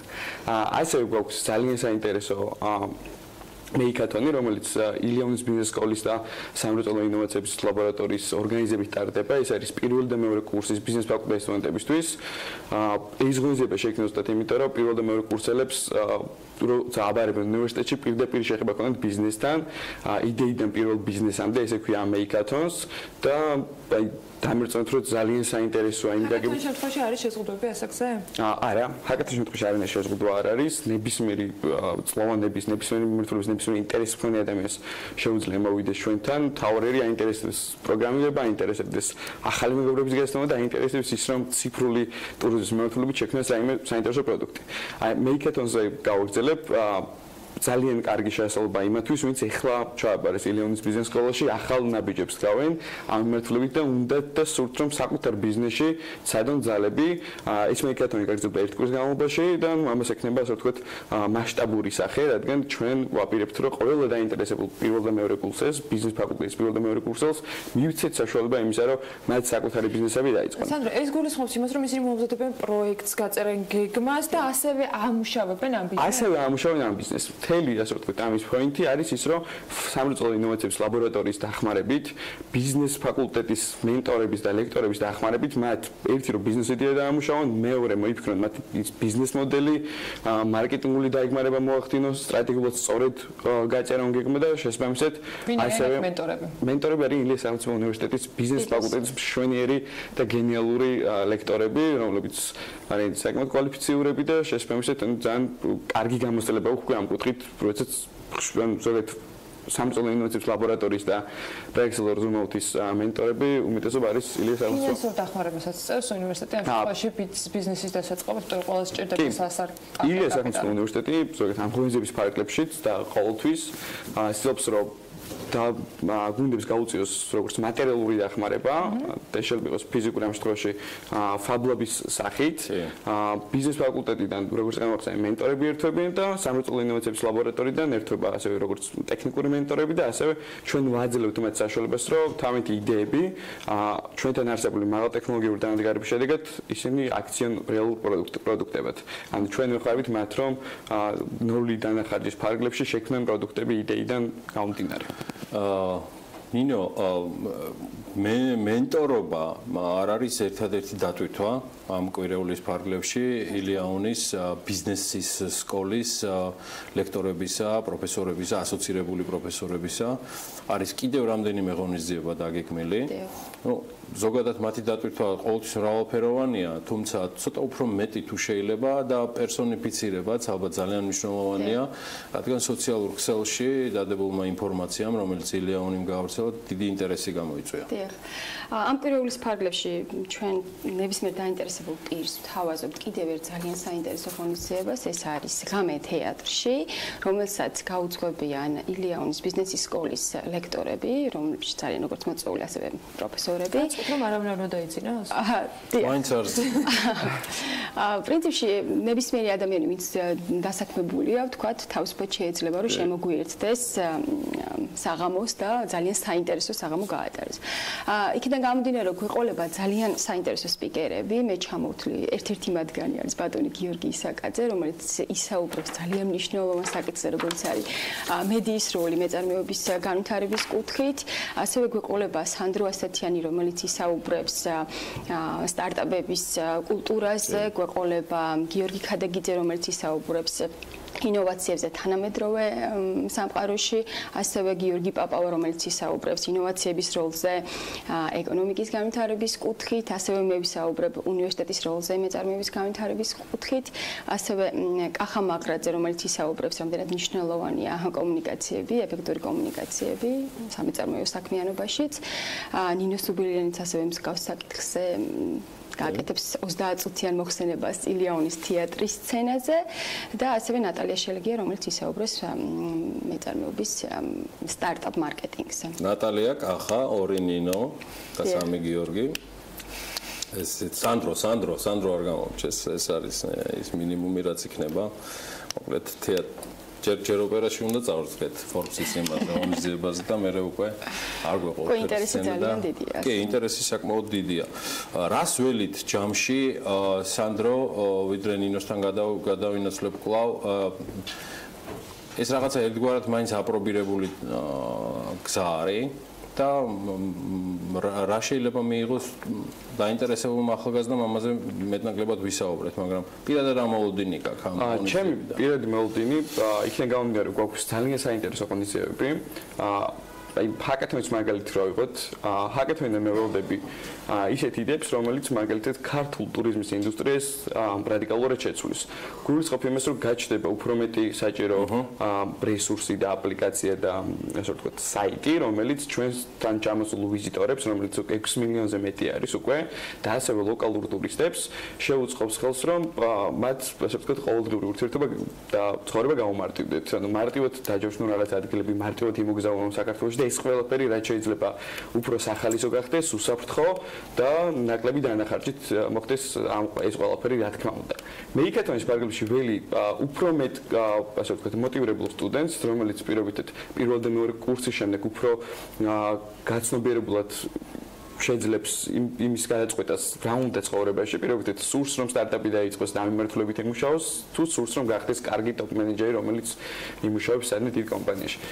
ჩვენი მთავარი მიზანი არის რომ ამ ახალგაზრდებს მივცეთ შესაძლებლობა თავიანთი იდეები რეალობაში აქციონ, ხელშესახები გახდეს, ასე ვთქვათ, ამ სტუდენტების ცხოვრება ბიზნესთან და ყველაფერი რასაც სწავლობენ ცხოვრებისეულად გამოცადონ უნივერსიტეტის დახმარებით რესტავრი. ასევე ერთ ღონისძიებას შევეხები გვაქვს როგორც თქვენ ახსენეთ ბატონ გიორგი ქალი მეწარმეების ძალიან საინტერესო ასე ვთქვათ საღამო რომელიც 16 ნოემბერს ჩატარდება Forbes-ის აუდიტორიაში ილიას სახელმწიფო უნივერსიტეტში გვეყოლება წარმატებული ქალი მეწარმეები და ვისაც სურვილი აქვს და სურს ინსპირაცია და კითხვაზე პასუხი თუ რატომ უნდა გახდეს მეწარმე და რატომ უნდა ჩაერთოს ამ ამბავში აუცილებლად უნდა მოვიდეს და ასევე გვაქვს ძალიან კარგი ღონისძიება რომელსაც სტარტაპის კონკურსი ქვია რომელსაც დაჟინებული მზერა გაამზადოთ 16-ისთვის ძალიან ბევრ საინტერესოს ნახავთ და ქალების ნარატივშიც და ჩვენი საქმიანი გადაცემებში თუ გსურთ მოხვედრა ჩვენი ჯგუფი გაუცებად იმუშავებს 16-შიც ასე ვთქვათ და თემა ჩვენთვის საინტერესოა. რა ენთუზიაზმი აქვს მენტორებს და სპიკერებს ნინო? პირადად ესაუბრებოდი, პირადად აკოორდინირებ ასე ვთქვათ ამ თემას, მიუხედავად იმისა, რომ თავად სპიკერი ხარ ერთ-ერთი მომხსენებელი და მენტორი, აი როგორ ემზადებიან თეატრია მაინც? ძალიან ბევრი კითხვა გაისვა, მაგრამ ყოველ შემთხვევაში ყველა ძალიან დიდი ინტერესით ელოდება ამ დღეს. არა მხოლოდ სპიკერები, ასევე დაინტერესებულები. ილეონი არ ეშვება თავის საოცარ სიურპრიზებს, კიდე ბევრ შემოგთავაზებთ. დიდი მადლობა. სანდრატებ, თუ შეიძლება კიდევ ილიას სახელმწიფო ბიზნეს სკოლის და პროექტ ავტორზუმაუთის ორგანიზებით, ასევე გვაქვს ძალიან მაგარი კონკურსი, რომელსაც სტარტაპ იდეების კონკურსი ქვია. ეს არის ყველა იმ დაინტერესებული ბიზნეს ფაკულტეტის სტუდენტისთვის, ვისაც აქვს იდეა და სურს რომ შექმნას თავისი ინოვაციური ბიზნესი. ესეც დედლაინი ამ იდეების შემოტანის არის 10 ნოემბერი, 17 ნოემბერს გვექნება დემო დღე, რომელიც იქნება გრანდიოზული, საუკეთესო 10 იდეა, რომელიც იქნება ამ კონდიციებაზე. EUK ინვესტის Erasmus Plus-ის პროექტის ფარგლებში სწავლენ ბრნოში, მასარიკის უნივერსიტეტში, სადაც გაივლიან სტარტაპ ტრეინინგებს და შეხვდებიან წარმატებულ სტარტაპებს და ასე ვთქვათ, ჩეხი ინვესტორებს და რაღაც ნაწილი წავა პორტუგალიაში, მიხოს უნივერსიტეტში, ეს არის გიმარაეში, სტარტაპ ბრაგა, სადაც მდებარეობს ერთ-ერთი ყველაზე ცნობილი ევროპული სტარტაპ აქსელერატორი და ნუ საშუალება აქვთ ჩვენ სტუდენტებს, ბიზნეს ფაკულტეტის სტუდენტებს თავის ცხოვრება რადიკალურად შეცვალონ, თავის ინოვაციური იდეები აქციონ რეალობად და თან დავეხმარებით იმაში, რომ გლობალურ ბაზარზე გავიდნენ და მიიღონ იქაური განათლება. გავაკეთოთ ახლა ამ დილა უთენია. მადლობა ნინო პატარაიას, ილიას სახელმწიფო უნივერსიტეტის ბიზნესის სკოლის დეკან სანდრო კანდელაკი იყო ჩვენთან ერთად, რომელიც ილიაონის სამრეწველო ინოვაციების ლაბორატორიის მენეჯერია. გავიდეთ მოკლე რეკლამაზე, ვიდრე გავაცილებთ სტუმრებს და სულ მალე დაგიბრუნდებით ბიზნეს სიახლეებით.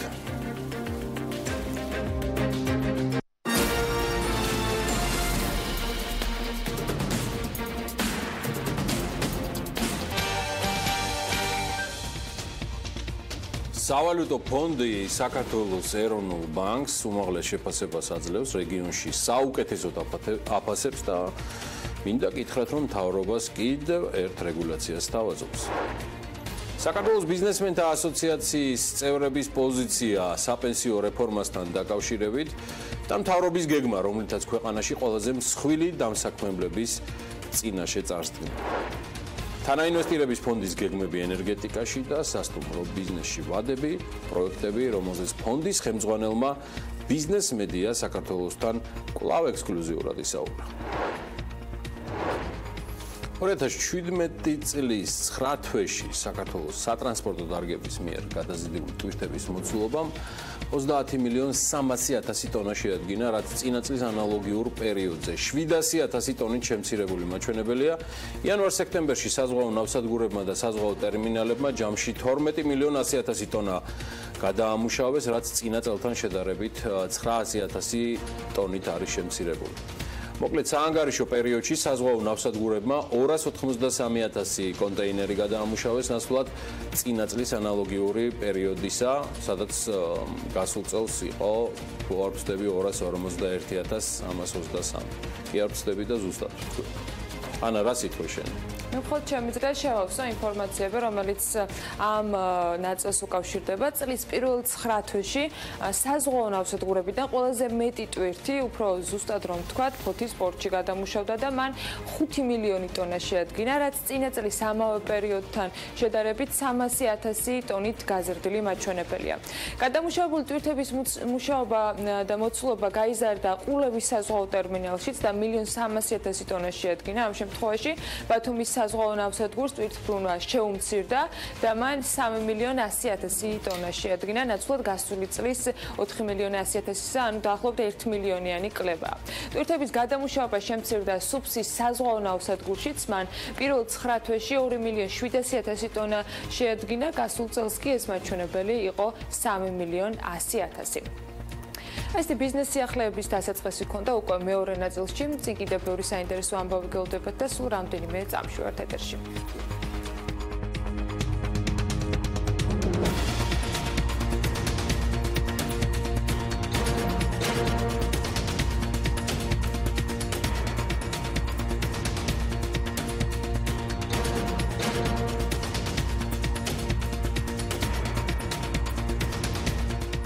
საქართველოს ეროვნული ბანკი რეგიონში ერთ-ერთი ყველაზე საუკეთესო ცენტრალური ბანკია, ამბობს საერთაშორისო სავალუტო ფონდის მუდმივი წარმომადგენელი საქართველოში ფრანსუა პეშო. სასტუმრო ქორთიარდ მერიოდში გამართული კავკასიისა და ცენტრალური აზიის რეგიონული ეკონომიკური მიმოხილვის პრეზენტაციაზე.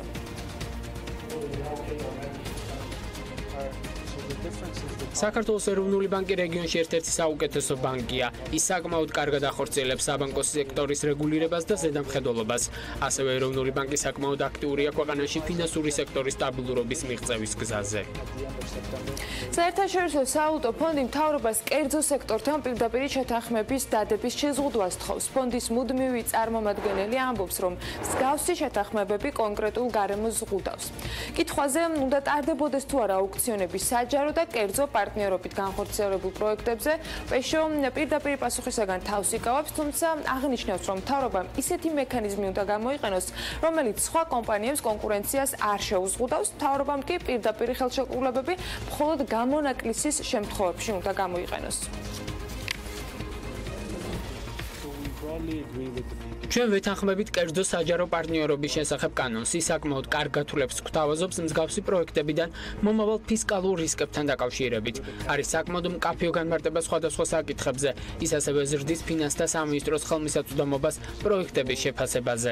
რაც შეეხება მეორად რეგულირებას, ჩვენ გვსურს ვიხილოთ პირდაპირ შეთანხმებების შემცირება. პირდაპირ შეთანხმება დგება მთავრობასა და კერძო კომპანიას შორის კონკურენტული ატმოსფერო კი უკან რჩება. საუბარია კონკრეტულ პროექტებზე, რომელიც კერძო და საჯარო თანამშრომლობით დგება. ჩვენ გვინდა უფრო კონკრეტული განმარტება ამ პირდაპირ შეთანხმებების. ისინი უნდა არსებობდეს მხოლოდ უკიდურესად გამონაკლის შემთხვევებში. ყველაზე დიდი რისკი იქნება საპენსიო რეფორმამ სულ რომ არ განხორციელდეს, ამბობს სოსო ფხაკაძე. მისი თქმით, 5 წლის განმავლობაში საპენსიო დანაზოგების მხოლოდ ქართულ აქტივებში განთავსების დათმაზე მოლაპარაკებები მთავრობასთან გრძელდება. მიიჩნევს, რომ თუ საქართველოში ამოიწურება თანხების დაბანდების რესურსი, ქვეყნის ფარგლებს გარეთ არსებული ინსტრუმენტები უნდა იყოს გამოყენებული. მან ასევე გუშინდელ შეხვედრაზე აღნიშნა, რომ ფონდში თითოეულ თანამშრომელზე 2%-იანი შენატანის დავალდებულებით ხარჯის მნიშვნელოვან ზრდის პრობლემას ვერ ხედავს. ხედავს. განცხადება საპენსიო რეფორმასთან დაკავშირებით ასოციაციაში გამართული შეხვედრის შემდეგ გააკეთა TBC ბანკის გენერალურმა დირექტორმაც.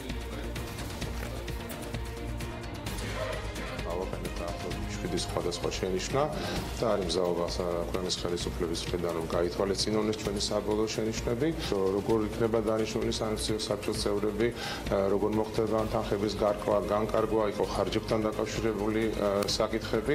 ძალიან ისეთი პროფესიული და იმ საკითხები დავაყენეთ, რომელიც ჩვენი ასოციაციის წიაღში ჩვენმა კომპანიებმა ჩვენ მსჯელობის შედეგად წარმოიქმნა ეს შეკითხვები, დავაყენეთ და თითქმის ყველა შენიშვნაზე მივიღეთ თანხმობა ხელისუფლების მხრიდან. შენიშვნები არ ყო, უბრალოდ კითხვა პასუხის რეჟიმი იყო, უფრო განმარტებებს დავარქვევდი ამას ყველაფერს, ანუ საუბარი იყო, როგორც გითხარით, როგორ მოხდება გათავსება, რომელ ვალუტებში ხომ არ არის რამე შესუძლება, მთლიანად თქვა იქ, როდესაც სავალო ფასიან ქაღალდებზეა საუბარი, ხომ არ არის საჭირო იმისაც, რომ განიმარტოს ცალკე, რამდენი უნდა იყოს კერძო, რამდენი უნდა იყოს სახელმწიფო. უბრალოდ მე ვფიქრობ, რომ იყო საკმაოდ საინტერესო ღია განხილვა, კომენტარები იყო მთავრობის წარმომადგენლებისა, რომ ისინი ჩაინიშნავენ ამას, შეიძლება თქვა გააზრება მოხდეს თავიდან და მე ვფიქრობ, მოკლე პერიოდში კიდევ დამატებით შეხვედრებოდა. ბიზნეს მედია საქართველოს გუნდმა საპენსიო რეფორმასთან დაკავშირებით სადაზღვეო სექტორის შეფასებებიც მოისმინა. კონკურენცია კი არ იქნება, თუ ესე წავიდა რეფორმა, როგორც არის დაგეგმილი, პირიქით ურთიერთდახმარება იქნება და ეს ორი რეფორმა ჩვენს დაეხმარება. რას გულისხმობ?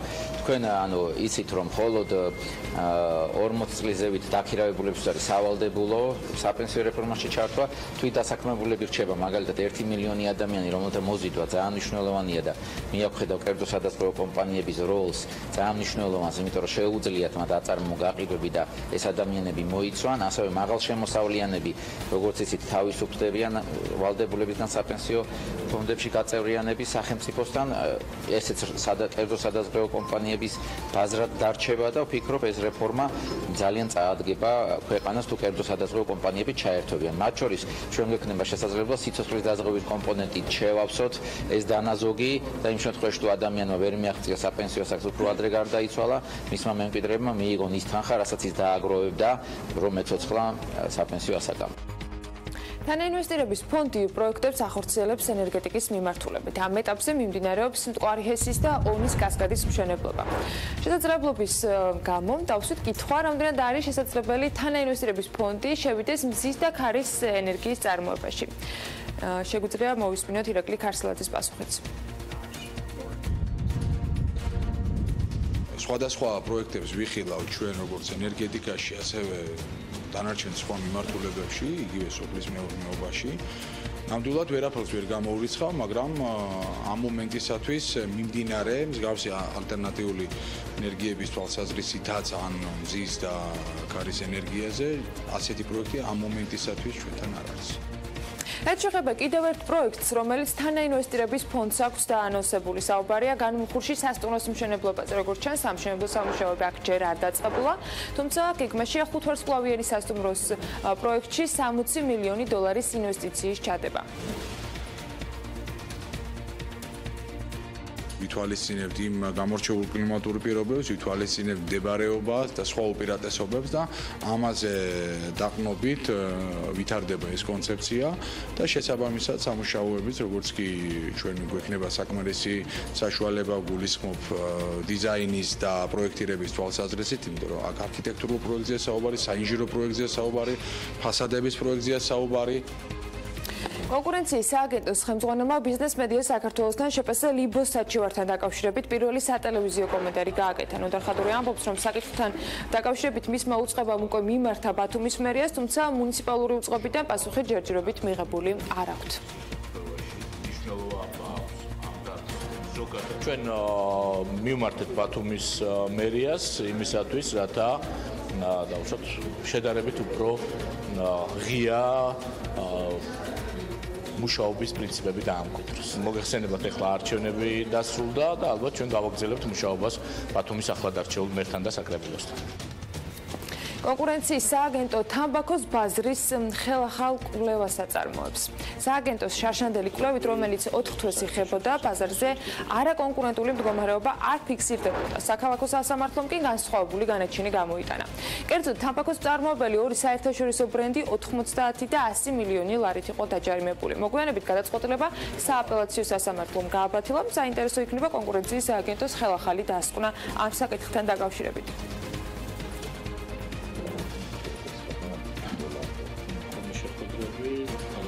თქვენ იცით რომ ჩვენ გარკვეული შუალედური დასკვნა ქონდა გაკეთებული, მაგრამ იმის გამო რომ ის არ ასახავდა სრულად განვლილ პერიოდს, მივიღე გადაწყვეტილება რომ გაგვეგრძელება ვინაკვლევები, ამ წუთასაც ჩვენ ვაგრძელებთ კვლევას, ინფორმაციას ვღებულობთ შესაბამის სამსახურებისაგან და ასევე მეწარმე სუბიექტებისაგან და ჩვენ ვფიქრობთ რომ ალბათ წლის ბოლოსათვის დავასრულებთ ანალიზს და მომავალ წლის დასაწყისში უკვე სრულად წარმოვადგენთ ინფორმაციას იმის შესახებ თუ რა ხდება თამბაქოს ბაზარზე. ოქტომბერში საქართველოში ბენზინის და დიზელის საწვავის იმპორტი 97,000 ტონას გადააჭარბა, რაც დაახლოებით 12,4 ტონით ნაკლებია სექტემბრისთვის მაჩვენებელთან შედარებით და 18,500 ტონით ნაკლებია გასული წლის ოქტომბრისთვის მაჩვენებელზე.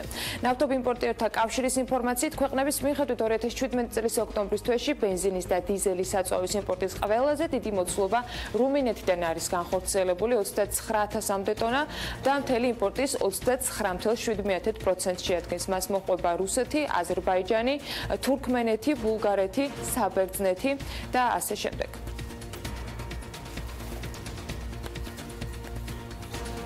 ეს ბიზნეს სიახლეების ამბები იყო. წინ გოლდება კიდევ არაერთი საინტერესო სიახლე. უკვე სტუმრებთან ერთად და დარწმუნებული ვარ, რომ ბევრ საინტერესო ამბავს მოვისმენთ. 2018 წლის ეროვნულ გამოცდებზე ვისაუბრებთ და უკვე სტუმარს გიორგი წარმოგვიდგენს. და საუბარი გვექნება აბსოლუტურად განსხვავებულ ფორმატზე, უკაცრავად, რომელიც აბიტურიენტებს უნარების გამოცდის ჩაბარება მოუწევთ. ვერბალურ ნაწილში ანალოგიები, როგორც ცალკე დავალება უქმდება და ის წაკითხulis გააზრებას დაემატება.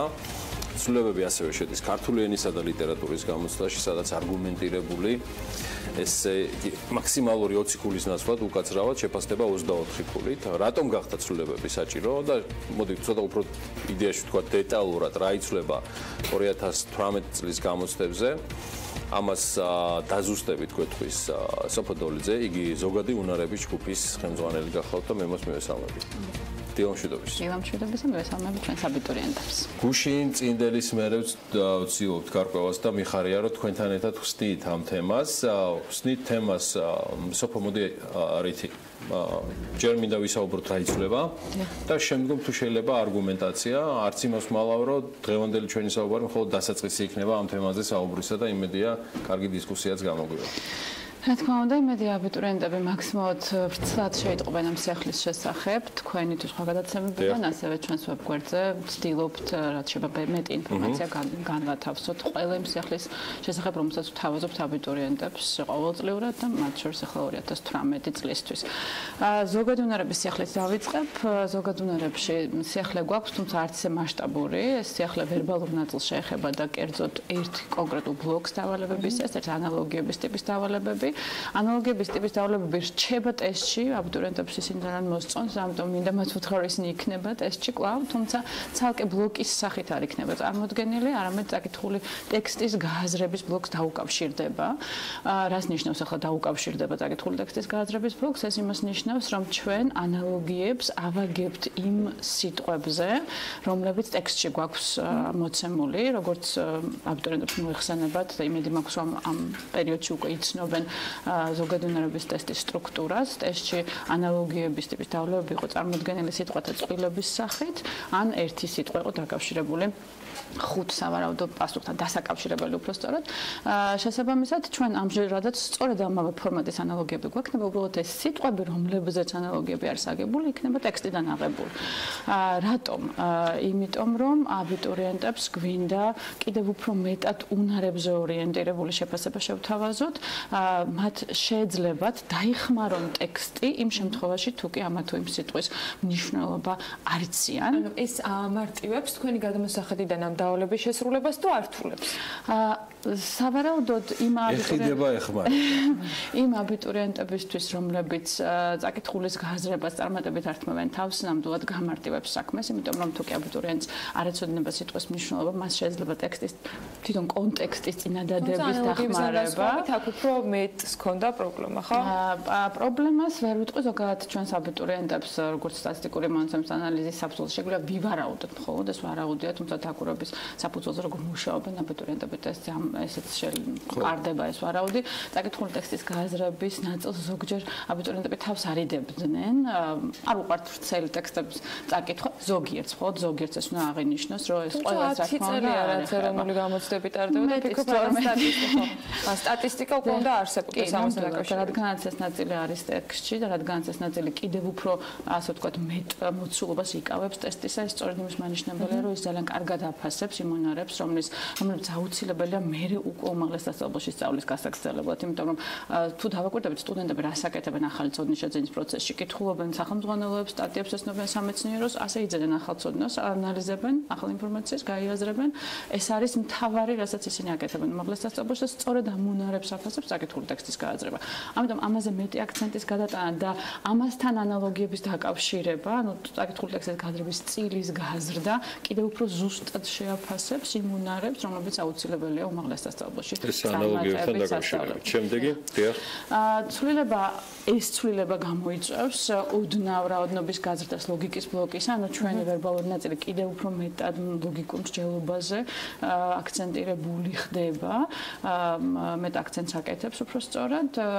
ლოგიკის ბლოკი გაიზრდება, შეიძლება 2 ან 4 დავალებით გაიზარდოს, თუმცა ჩვენ ვპირდებით აბიტურიენტებს, რომ ეს დავალებები ფორმატის თვალსაზრისით იქნება ძალიან სხარტი, ლაკონური, მოკლედ ფორმულირებული, რომ ამან არ წაიღოს ბევრი დრო დავალების წაკითხვის პროცესში. მოცულობაც ხო, იმიტომ რომ ტესტისთვის განკუთვნილი დრო არ იცვლება, შესაბამისად, ჩვენ არ გვინდა რომ დრო წავართვათ აბიტურიენტებს, ასე ვთქვათ, ჩვენ ძალიან მოკლედ ლაკონურად ფორმულირებთ. რატომ გადაწყვეტეთ საერთოდ ამ ცვლილებების შეტანა? უკავშირდებოდა თუ არა ეს იგივე განვლილი პერიოდის სტატისტიკის გაანალიზებას, წინა წლების შედეგებს და რა შეგიძლიათ გითხრათ უნარებთან დაკავშირებით, იმიტომ რომ მე მახსოვს, როდესაც თავიდან უნარები შემოვიდა როგორც საგამოსტოს მორჩეთ თვითონ რა ცვლილებებია, მორჩით ხო? უნარებში რა ცვლილებებია? მორჩით. ანუ თავიდან იყო კითხვები იმასთან დაკავშირებით, ანუ საერთოდ ანუ ბევრს საინტერესო როგორ შეიძლება ვისწავლოთ, რაღაცა მზადება იყო ამ უნარებისათვის სპეციალურად რეპეტიტორებთან დადიოდნენ. თქვენ რატომ გადაწყვეტეთ რომ წელს ეს ცვლილება შეკეტანებთ? მზადება არის ახლა რეპეტიტორებთან დადიან. აუცილებლად რა თქმა უნდა ეს კი, ჩვენ ყოველთვის ვამბობთ რომ უნარების ტესტისთვის სპეციფიკური წვრთნა და ვარჯიში არაფრის მომტანი არ არის. რა თქმა უნდა მომზადება გამოცდისთვის ნებისმიერი გამოცდისთვის აუცილებელია, მაგრამ ეს მომზადება უნდა გულისხმობდეს ტესტის სტრუქტურის გაცნობას, ინსტრუქციების გაცნობას, რა უნდა გავაკეთო თითოეული დავალების შემთხვევაში, როგორ უნდა ვიმუშაო ტესტთან, ეს ძალიან კარგად უნდა ვიცოდე, რა თქმა უნდა. უნდა მოვსინჯო ჩემი თავი, შევასრულო სუმცირე ერთი ტესტი. მე მაინტერესებს მარტივად იყო თუ არა იგივე თქვათ არგუმენტით გამყარებული თქვენთან სამუშაო ჯგუფში უნარების ტესტებში ცვლილება, რაც მათემატიკის შემთხვევაში თქვა, ანუ ტესტი გაამარტივეთ იმისათვის რომ დაძლევადი ყოფილიყო თუ რა, აი რატო შეცვალა? არა, იცით რა არის, ჩვენ ყოველთვის როდესაც რაიმე ცვლილებას თავაზობთ აბიტურიენტებს, თავაზობთ აუცილებლად რაღაცის საფუძველზე და თან რაღაც მიზნით. მიზანი, როგორც გითხარით, არის კიდევ უფრო მეტი აქცენტი უნარებსა და მსჯელობაზე, რაც არის ამ ტესტის ძირითადი დანიშნულება და ტესტის გაუმჯობესება, მე ვფიქრობ ძალიან საინტერესო იქნება ახლა ჩვენი აბიტურიენტებისთვის.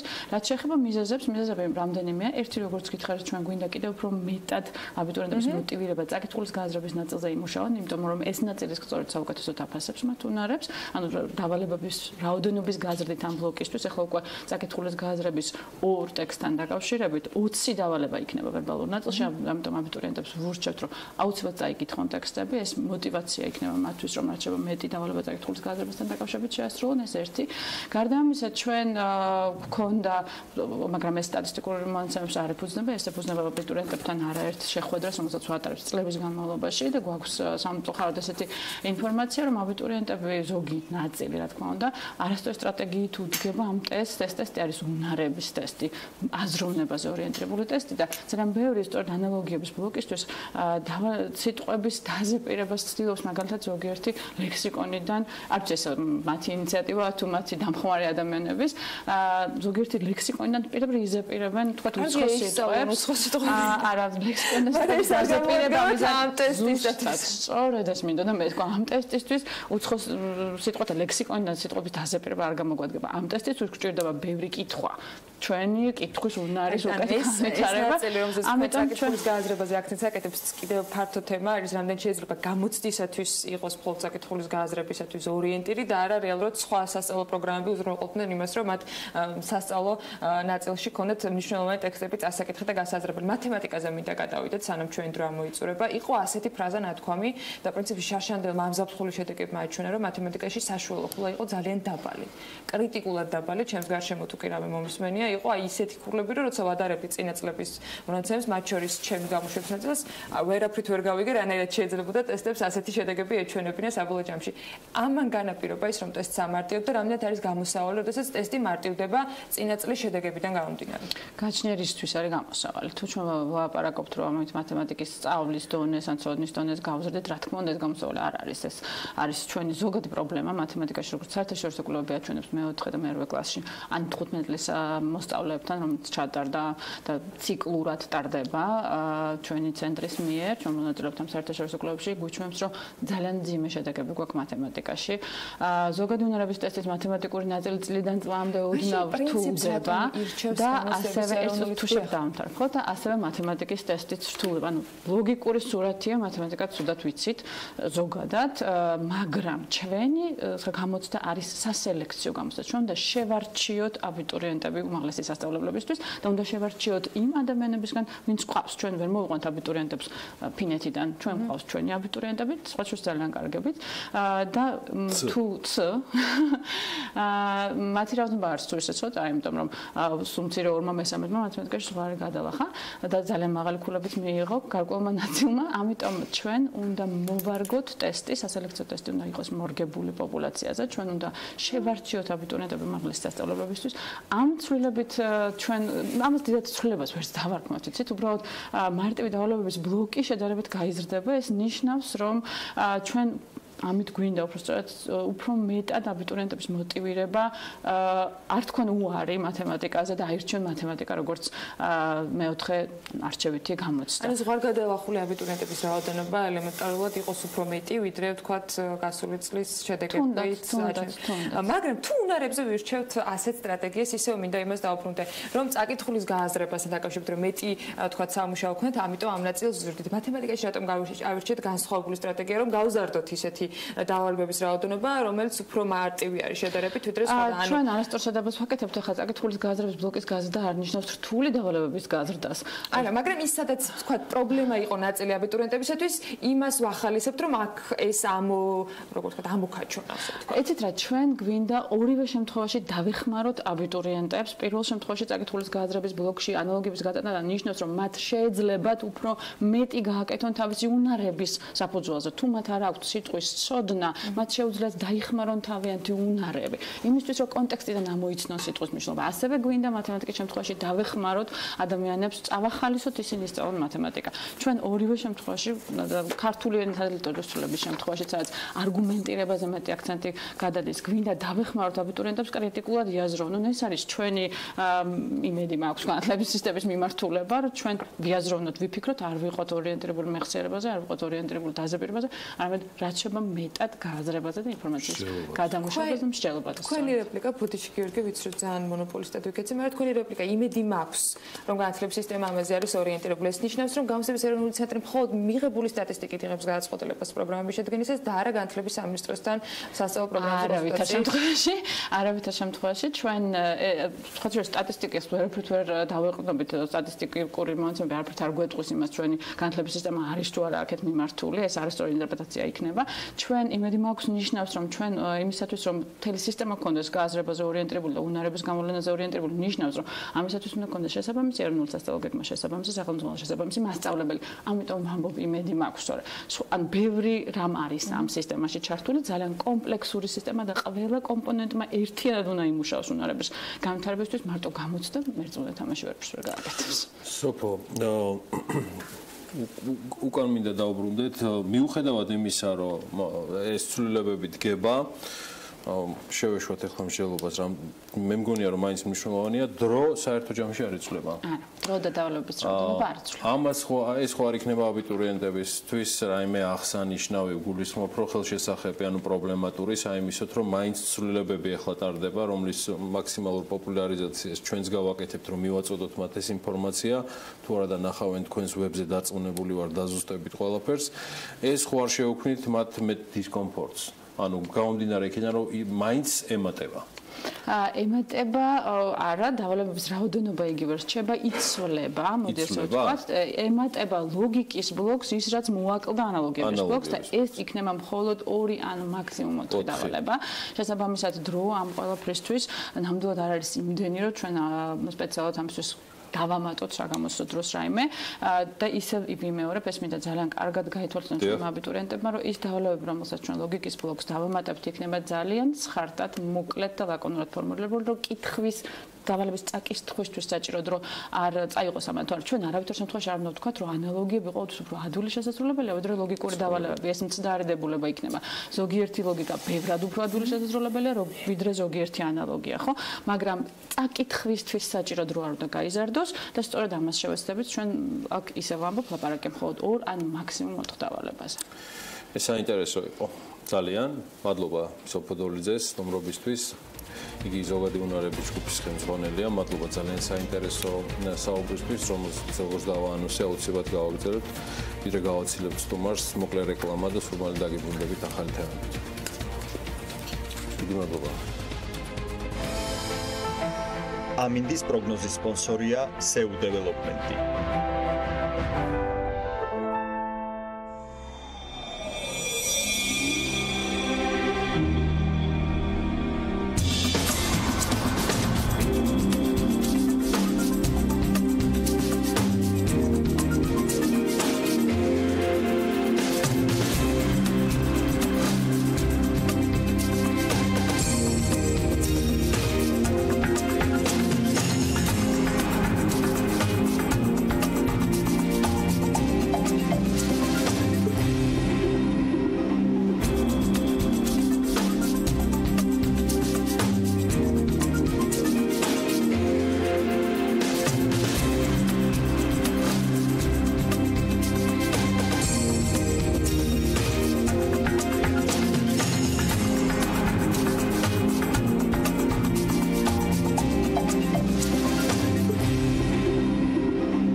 ამინდის პროგნოზის სპონსორია SEU დეველოპმენტი.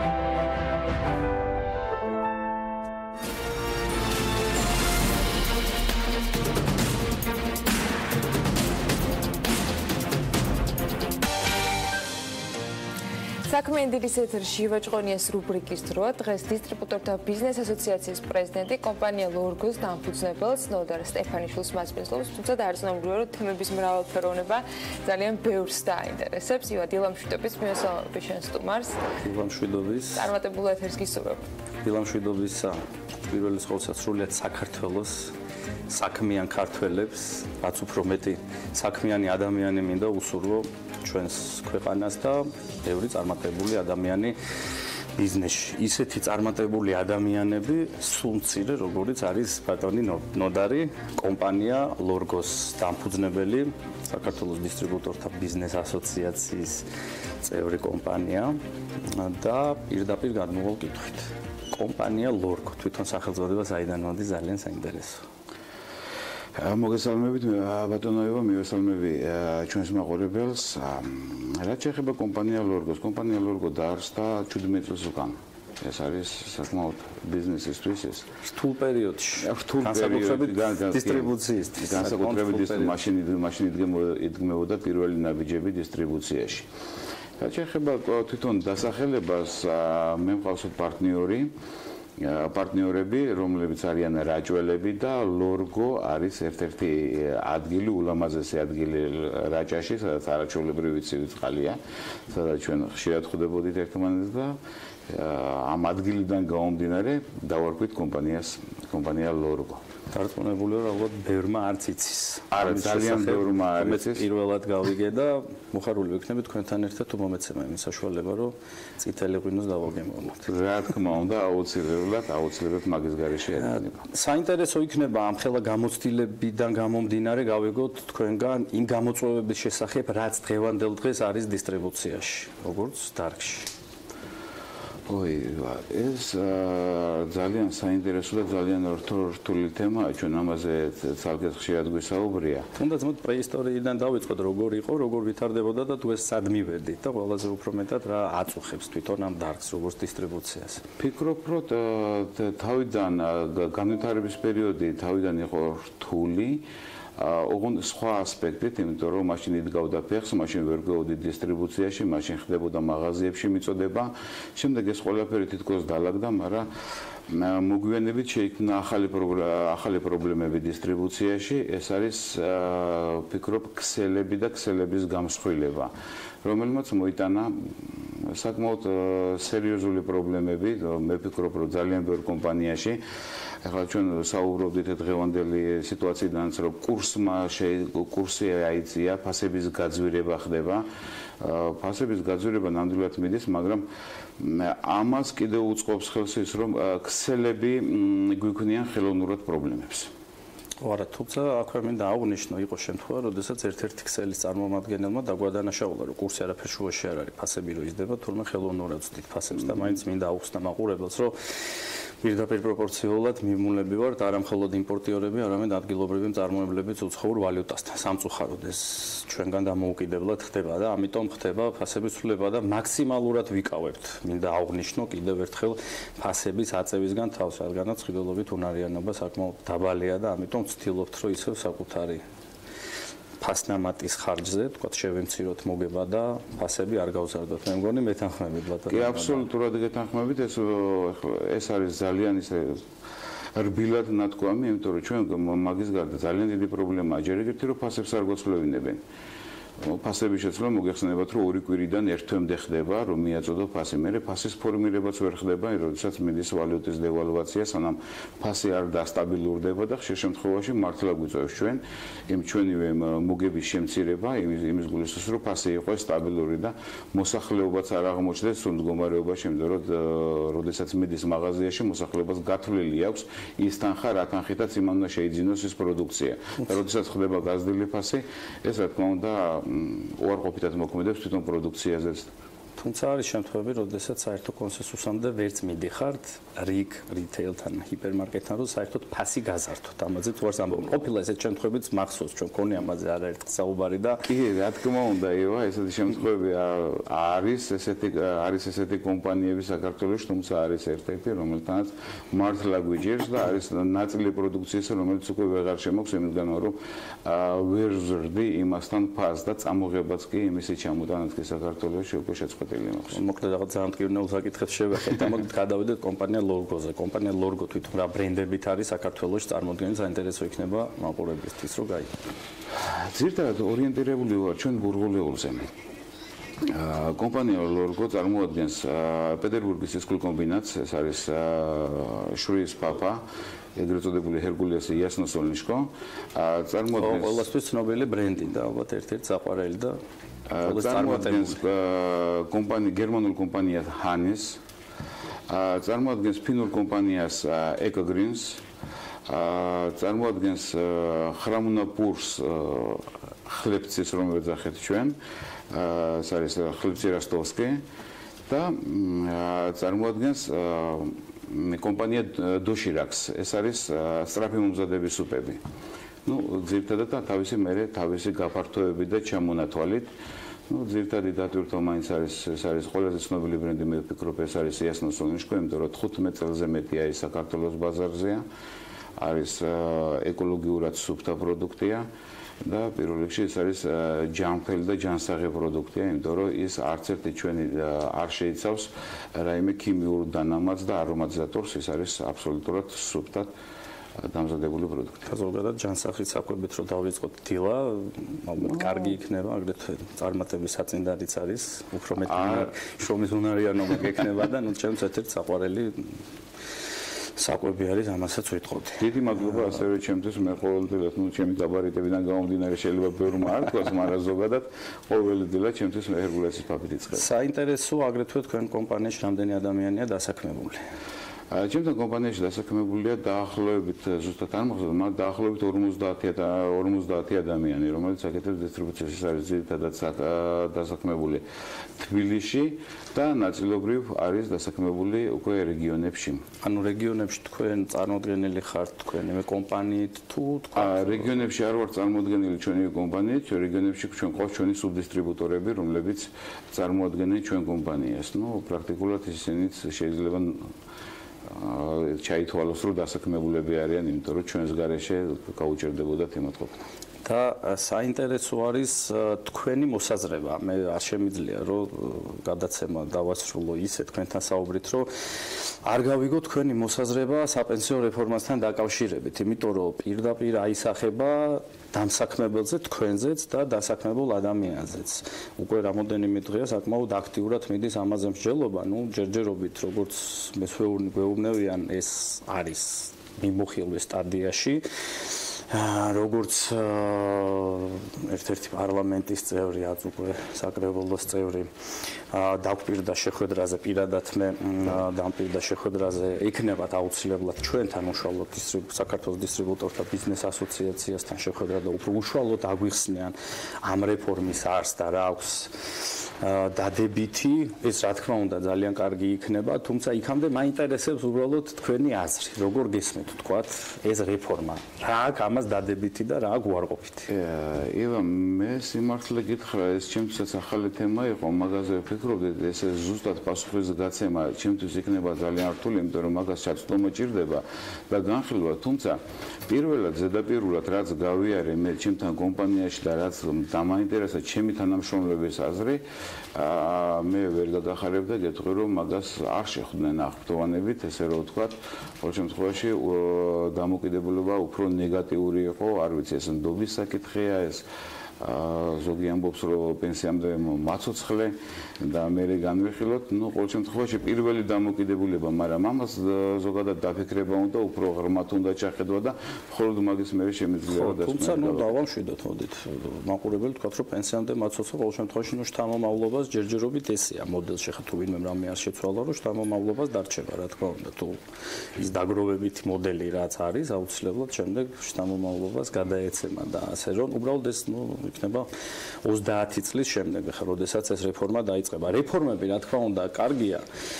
მინდა აღვნიშნო, ყველა რეფორმა კარგია. ყოველთვის რეფორმის დასაწყისი არის ხოლმე მტკივნეული. უბრალოდ აქ არის ერთი ნო, რომ იმ თანხების, რომლებიც იქნება საკმაოდ ჭარბი, რომელიც ამ ფონდში აისახება წლების განმავლობაში, ძალიან საინტერესოა, ვინ გარკარგავს. რამდენად უსაფრთხო იქნება, რამდენად თქვა დივერსიფიცირება მოხდება იმ ბიზნესების და რამდენად იქნება ეს თანხები დაზღვეული, რომ თქვა იგივე სავალალო შედეგს არ მივიღებ, თქვა რაც იყო იგივე ჩილეში, სადაც ეს რეფორმა დაიწყო და ნუ თქვა იგივე რაც ჩვენ ბებიაბაბო გვახსოვს, ანუ დაგროვილი თანხები რო გავუხდათ იგივე ვალუტის დევალვაციის შემდეგ და ასე შემდეგ, მოკლედ შორს რო არ წავიდეთ და ალბათ რა თქმა უნდა ჩვენი სურვილი იქნება ბატონო და უფრო დეტალურად აგვიხსნა რა აქვს კარგი, იმიტომ რომ თქვენთვისაც როგორც აღნიშნეთ თანამშრომლებისთვის ამის ახსნა გაცილებით უფრო მარტივი იქნება, როდესაც ზუსტად გეცოდინებათ და მათთვისაც უფრო ადვილი გასაგები იქნება ეს ყველაფერი, ასე რომ არ ვიცით რა არის, ვფიქრობ თუ ეს ესე მოხდა როგორც ბევრ ცივილურ ქვეყანაში, ნუ ზოგადად შეიძლება რომ დავიტოვო იმედი, რომ შეიძლება მაგ რეფორმა მიმუშაოს, მაგრამ რამდენად ჩამოყალიბდება ივა დღევანდელი პირობებში თორე დღევანდელი მთავრობების ცვლილებები, იმდენად ხშირად იცვლება მთავრობები, მე ვფიქრობ, რომ რადიკალურად განსხვავებული შეხედულებები აქვს. მე არ ვიცი და ვერ გიტყვით, რა იქნება ის 30 წლის მერე და ის ფული, რომელიც დაგროვდება, რომლის აკუმულირებაც მოხდება ბიუჯეტში, ის ფული როგორ განიკარგება. მოგეთ ბატონო ნოდარ, დიდი მადლობა მომბრძანებისათვის. უკეთესი მომავლის იმედით გემშვიდობებით, რომ ყველაფერი მომავალში კარგად იქნება. იმედი მაქვს, მე ძალიან დიდი იმედი მაქვს, რომ ყველაფერი კარგად იქნება და ჩვენ წინ წავალთ. დიდი მადლობა. დიდი მადლობა მოწვევისთვის. მინდა ნოდარ სტეფანიშვილს და განსაკუთრებით კი ივა ჭყონიას მადლობა გადაუხადო, რომ ივა მოახერხა და კიდევ ერთი საკმაოდ აქტიური და აღიარებული დისტრიბუტორი კომპანიის მესვეური და დამფუძნებელი გაგვაცნო. საზოგადოება უნდა იცნობდეს იმ ბრენდების, ასე ვთქვათ, შემოყვანილ საქართველოში, რომელიც განსაკუთრებული პოპულარობით სარგებლობს. მადლობა ივას. მასთან ერთი კითხვა მაინც დამრჩება და დარწმუნებული ვარ, რომ ჩვენ ტექნიკური ჯგუფი ამაში დამეხმარება. ვიდრე გადავალთ ივა სხვა თემაზე, ზოგადად რამდენად მიგაჩნია და რამდენად ჯდება კანონმდებლობის ფარგლებში გამომდინარე გარკვეული დათქმებიდან, რაც არსებობს მათ შორის კონსტიტუციაში და რამდენად მოიაზრებ, რომ საპენსიო რეფორმის ფარგლებში ჩვენ საქმიან დილაში ჯერ არ გაგვიშლია ეს თემა ბოლომდე, სხვა არხებს ვაძლევთ საშუალებას გახურდნენ ამ თემასთან დაკავშირებით და ჩვენ შემდეგ კვირიდან უკვე ტიპიურად სხვა ეთერში შემოგთავაზებთ, მაგრამ რამდენად ჯდება კანონში, თვლით თუ არა, რომ ეს არის ახალი გადასახადი, თუ ეს ასე ვთქვათ არის ის, რასაც ხელისუფლების წარმომადგენლები ბრძანებენ. ძალიან მარტივად ავხსნე ამ ყველაფერს და მარტივად გკითხავთ და ვკითხავ მაყურებელს. როდესაც გეუბნევიან და როდესაც სავალდებულო არის. როდესაც გავალდებულებენ, რომ უნდა გადაიხადო. ეს ჩემი მოსაზრებით პირადად არის გადასახადი. როდესაც ეს არის ნებაყოფლობითი, ამას შეგვიძლია არ დავარქვათ გადასახადი, მაგრამ როდესაც გეუბნევიან და ანუ თქვათ ეს კანონში ჩაიწერება, რომ ანუ უნდა გადაიხადო, ეს ფონდში წავა, ბიუჯეტში წავა, საწაღა. ამას არსებითი მნიშვნელობა არ აქვს, რომ ეს არის გადასახადი და ხა ამაზე უკვე განსაჯოს მაყურებელმა. რას დაარქმევენ და როგორ დაარქმევენ. ეს ერთი თემა. რა შედეგები მოყვება ეს უკვე არავინ არ ვიცით ნამდვილად. ეხლა რომ მოვიყვანოთ ისეთი ქვეყნის მაგალითები თქვათ, როგორიც არის გერმანია დღეს, ანუ ძალიან გაგვიჭირდება, იმიტომ რომ გერმანია არის განვითარებული ქვეყანა, რომელიც ჩვენზე წინ არის მინიმუმ ალბათ 30 წლით, ესე ვიტყვი და იქ ყველაფერი აბსოლუტურად სხვანაირად არის განვითარებული და სულ სხვა საფეხურზე არიან და რამდენად ვართ ჩვენ ამისთვის ვინ უნდა მართოს ზოგადად, ანუ საიდან დაფინანსდება იგივე ის არ ვიცი IP შეიქმნება, CP შეიქმნება, ვიღაცამ ხომ უნდა მართოს ეს თანხები, როდესაც წავა, ანუ და სანამ ფონდებს გადაცემენ, ვიღაცამ ხომ უნდა მართოს, ანუ იგივე ბიუჯეტიდან დაფინანსდება და იგივე ის ხარჯიც იზრდება და ანუ არის ძალიან ბევრი კითხვის ნიშნები. რაზეც მინდა რომ პასუხი მივიღო უბრალოდ და კარგია რომ 1 იანვარს არ ხდება ამ კანონის მიღება და რაღაც ლუფტი არის, როდესაც მოგვეცემა ჩვენი აზრის გამოთქმის საშუალება და რისთვისაც არ ვიცი ხა მადლობა რამდენად გადასახდელი ამაზე, მაგრამ მადლობა რომ შეგვპირდე რომ იქნება ჩვენთან კომუნიკაცია, გუში რამდენადაც უყურე ბიზნეს ასოციაციასთან იყო გაფართოვებული შეხვედრა და ვიმადოვნებ რომ ახლო მომავალ ჩვენთანაც ექნებათ, იმიტომ რომ მხოლოდ ჩვენთან საქართველოს დისტრიბუტორთა ბიზნეს ასოციაციაში გაერთიანებულ კომპანიებს 20,000-ზე მეტი ადამიანი ყავს დასაქმებული და ასობით მილიონი ლარი შეგვაქვს ბიუჯეტის სასარგებლოდ და უბრალოდ საინტერესოა დამატებით, როდესაც მოგვიწევს კიდე ამ თანხების გადახდა, საით იქნება მიმართული და რამდენად იქნება ეს გათვლილი მომავალში ჩვენ კეთილდღეობას. მადლობა ივა ჭყონიას, მადლობა მისი კომენტარისთვის, რომელიც დარწმუნებული ვარ ბიზნეს მედია საქართველოს პროდიუსერებს დღეს ძალიან გამოადგებათ ამ თემის გაშლისას. ეც დავამატებ გუშინ რამდენიმე ბიზნესმენს უსმენდი გუცქერდი ეთერში მოსაუბრეს, რომლებიც ამ თემაზე საუბრობდნენ. საუბარი იყო აი ამ ცნობილ ფორმულაზე 2+2+2. ანუ საუბარი არის დამსაქმებელზე, საუბარი არის დასაქმებულზე და საუბარია სახელმწიფოზე. სანამ მოიმარჯვებთ კონტრაარგუმენტებს ამ თემის, ასე ვთქვათ, გასამყარებლად და შესაბამისი არგუმენტების მოსაძიებლად, რისთვისაც სულ მალე რამდენიმე დღეში აი ეს პლატფორმა საქმიანი დილისა თანაწამყვანების სახით თქვენთვის გაიხსნება და მოგიპატიჟებთ აქ საპენსიო რეფორმაზე სასაუბროთ, ერთი რამ თავარი გაიაზრეთ. სახელმწიფოს მიერ დადებული 2% არის ასევე თქვენი ფული. და სანამ ეს თანხა, ეს პროცენტი არ იქნება თქვენს გონებაში გააზრებული, რომ ეს არის გადასახადის გადამხდელის ფული, მანამდე ვერასდროს ვერ გავალთ რაღაც რაციონალურ გადაწყვეტილებამდე საპენსიო რეფორმასთან დაკავშირებით, რომელიც არათუ განსახორციელებელია, დაგვიანებულიც არის. ეს არის ჩვენი პოზიცია. უბრალოდ ეს ყველაფერი საფუძვლად ავიღოთ, ეს გავიაზროთ და მე უკვე გავაგზავნოთ მსჯელობა. გმადლობთ ყურადღებისთვის. ახლა შოთა დიღმელაშვილის დრო არის. მე ნამდვილად მეგონა, რომ დისტრიბუტორთა ასოციაციასთან მთავარი თემა მაინც ვალუტის კურსი იქნებოდა. იმიტომ რომ ის ვოლატილურია, როგორც ამ პერიოდში ახასიათებს, თუმცა აგე ლორგოს და ბიზნეს ასოციაციის პრეზიდენტს სხვა თემებიც აწუხებთ, ასე რომ მადლობა ბიზნეს აქტიურობისთვის. ახლა კი შოთა ჯერია. ვალუტის კურსი ამ დისკუსიაშიც აქტუალური იქნება, როცა საპენსიო რეფორმაზე ვისაუბროთ. ვალუტის კურსი და ინფლაციის თემა, იმიტომ რომ არ ვიცით რამდენი იქნება ჩვენი ფული რამდენიმე ათეულ წელიწადში. თუ ამ მიმართულებით რაღაცა კაფიო გზა არ გამოჩნდა და ყოველთვის სიურპრიზი არ იყო, რომ ახალ ფსიქოლოგიურ ბარიერს გადავაჭარბეთ და აი კიდე ახალ ფსიქოლოგიურ ბარიერს გადავაჭარბეთ.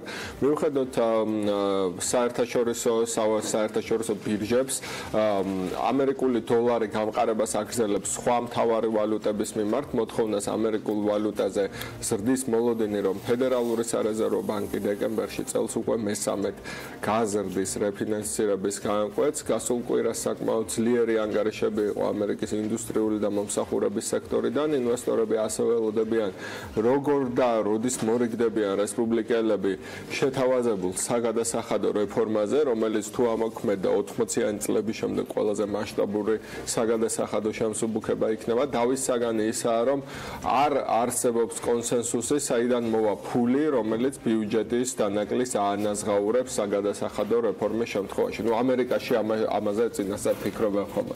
ევრო-დოლარის მიმართ პროცენტის მესამედზე მეტით გაიაფთა და 1 ევროს ფასი დოლარსა და 15.9 ცენტს ოდნავ აღემატება. გასულ 2 დღეს მედგრად გამძლე გირვანქა სტერლინგის ფასმაც დაიკლო გამყარებული დოლარის მიმართ და დოლარსა და 31.9 ცენტზე დაბლა წამოვიდა. სამაგეროდ იენი გამყარდა, მას შემდეგ რაც სიაფის 8 თვიანი რეკორდი მოხსნა და 1 დოლარის ფასი 114.9 იენს აჭარბებდა. თუმცა ახლანდელი დღევანდელი კურსით 1 იენით ნაკლები ღირს დოლარი. რა ხდება კრიპტოვალუტების ბაზარზე? ბიტკოინის ფასი ტექნიკური კორექტირების ფაზაში შევიდა და დაახლოებით $7,056-ზეა. ტექნიკური ანალიტიკოსები ელოდებიან, რომ მოკლე ვადაში ფასი $8,000-მდე გაიზრდება, თუმცა შემდეგ ისევ მასშტაბური კორექტირების ფაზაში შევა.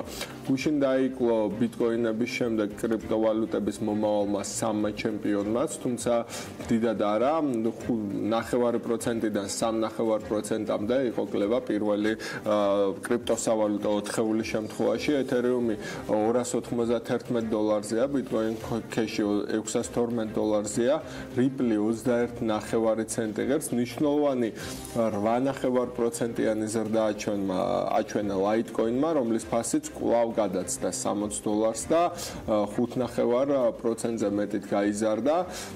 დეში, რომელიც ეთერიუმზე ძვირია უკვე და $293 ღირს. სხვათა შორის წლის დასაწყისში იანვარში დეში $10-ზე ნაკლები ღირდა და ჩვენ ეს კრიპტოვალუტა ზიქეშთან და მონეროსთან ერთად განსაკუთრებით პერსპექტიულთა რანგში მოიხსენიეთ ამავე ეთერით.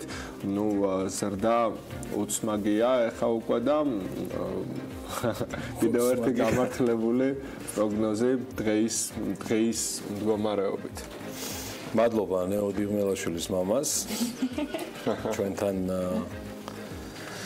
გამოცემას და მერე გადავალთ შოთა ამაზე გადავალთ უკვე შოთას შემდეგი წარდგინება უწევს გამომდინარე თავისი კიდევ ერთი პროფილიდან, საქმიანი პროფილიდან და ამაზე უკვე რეკლამის შემდეგ სულ მალე საკმაოდ საინტერესო თემა გამოცემასთან დაკავშირებით. დაგვალოდეთ რეკლამის დრო და პირველზე.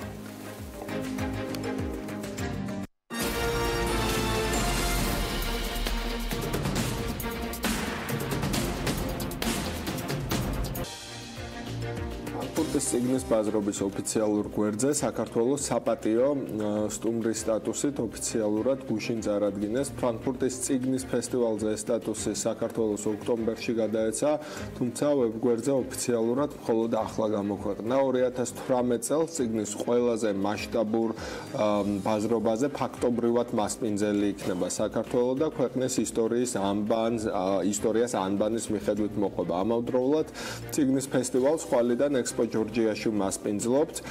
ეს უკვე ლოკალური ღონისძიებაა, გამოფენა 4 დღის განმავლობაში წარმოგიდგენთ წამყვან ადგილობრივ და რეგიონულ გამომცემლობებს, კვლევის ლაბორატორიებს, წიგნის მაღაზიებს და დისტრიბუტორებს. ამ თემაზე ვესაუბრებით თინა ლაღიძეს, ექსპო ჯორჯიას საზოგადოებასთან ურთიერთობის მენეჯერს და სწორედ ექსპო ჯორჯიაში იგეგმება ამ ყოველწლიური მასშტაბური ლიტერატურის მოყვარულთათვის შეგვიძლია დღესასწაულიც უწოდოთ ღონისძიებების რამდენიმე დღიანი სერიის გამართვა. მოგესალმებით თინა, დიდი მადლობა რომ ჩვენთან ერთად ხართ. პირველ რიგში წლევანდელი მონაგარი მიმოვიხილოთ, რამდენმა გამომცემლობამ, რამდენი სტენდია, რამდენ სტუმარს და დინამიკაში წინა წელთან შედარებით რაიმე ზრდა ანკლება თუ არა? დიახ, მონაწილეების რაოდენობა იზრდება წლიდან წლამდე და წელს 54 სტენდია, 54 მონაწილე ყავს გამოფენას. 16,000 სტუმარი იყო შარშან და წელს ველოდებით მეტს. აღარ მახსოვს ზუსტად ეკონომისტის გვარი, წავიკითხე სტატია, რომ საქართველო არის პირველ ხუთეულში იმის მიხედვით თუ რამდენი გამომცემლობა გვაქვს წიგნის მაღაზია და მომხმარებლის რაოდენობა. პროცენტულად ვართ პირველ ხუთეულში, რაც არაჩვეულებრივი შედეგია, არაჩვეულებრივი რიცხვია და ამიტომ ეს დარგი, ესე ვთქვათ, ძალიან ვითარდება და ძალიან სწრაფად ვითარდება. გამოცემული წიგნების რაოდენობით რამდენიმე წლის წინ სხვა შორის ბრაიან ტრეისი რო იყო ჩამოსული, იმანაც თქვა რომ ერთ-ერთი ყველაზე სტატისტიკა მოიზია რომ ყველაზე პერ კაპიტა ყველაზე მეტი გამომცემლობაა საქართველოსშიო.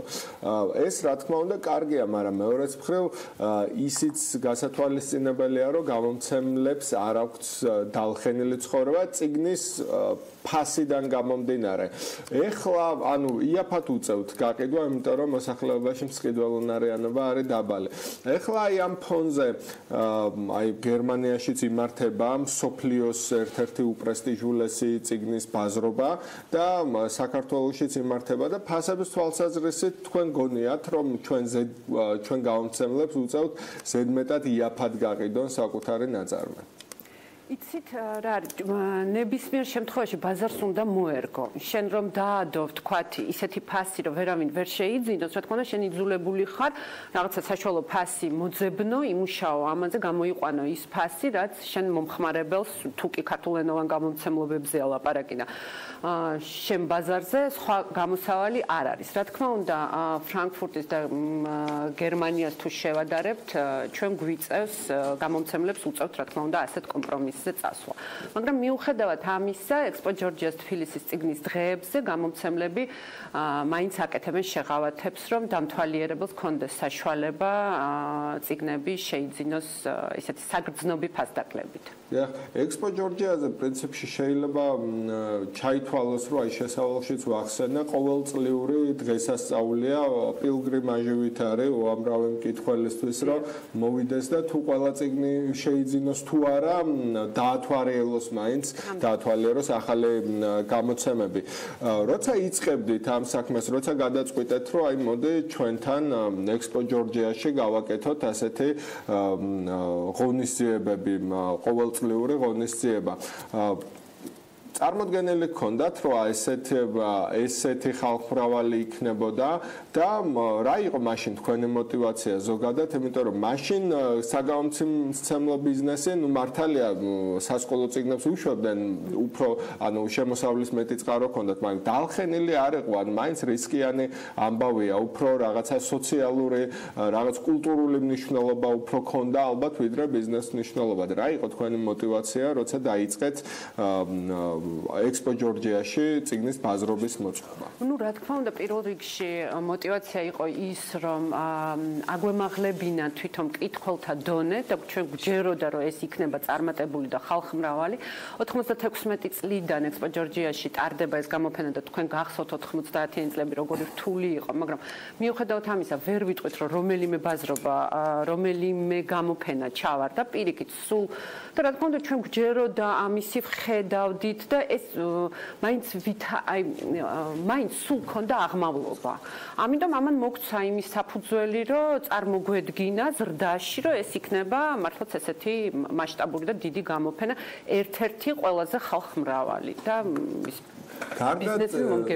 გარდა წიგნებით ვაჭრობისა, ღონისძიებების იმართება ხოლმე ყოველწლიურად, ესე იგი, მკითხველებს აქვთ შესაძლებლობა, რომ ლაივში, ბჭყალებში ნახონ თავიანთი საყვარელი ავტორები, უფრო ახლოდან გაიცნონ ისინი. წელს რა იგეგმება მთლიანად რო აღწეროთ ღონისძიება, გარდა იმ ნაწილისა, რომ ფასდაკლებით ბევრი ქართული გამომცემლობა ეს ერთად მოუყრის თავს და სხვაჩვენს ფასდაკლება მნიშვნელოვანია, იმიტომ რომ დაახლოებით 30-40% იჯდება წიგნის დისტრიბუციაში გაყიდვა და ამიტომ როცა გამომცემელს ეს ტვირთი ეხსნება, შეუძლია პრინციპში გაანახევროს პირდაპირ ფასი და ესე გაყიდოს ხოლმე წიგნი. მაგრამ ეს ნაწილი რო გადავდოთ, კიდე რა ელის სტუმრებს? 4 დღის განმავლობაში ძალიან ვრცელი პროგრამაა, როგორც თქვენ ბრძანეთ ლაივში, ექნებათ შესაძლებლობა შეხვდნენ ავტორებს და გამომცემლები აწყობენ პრეზენტაციებს თვითონ ავტორებს, როგორც ახალი რომანების, ასევე თარგმანების და ხან გამომცემელი წარადგენს ახალ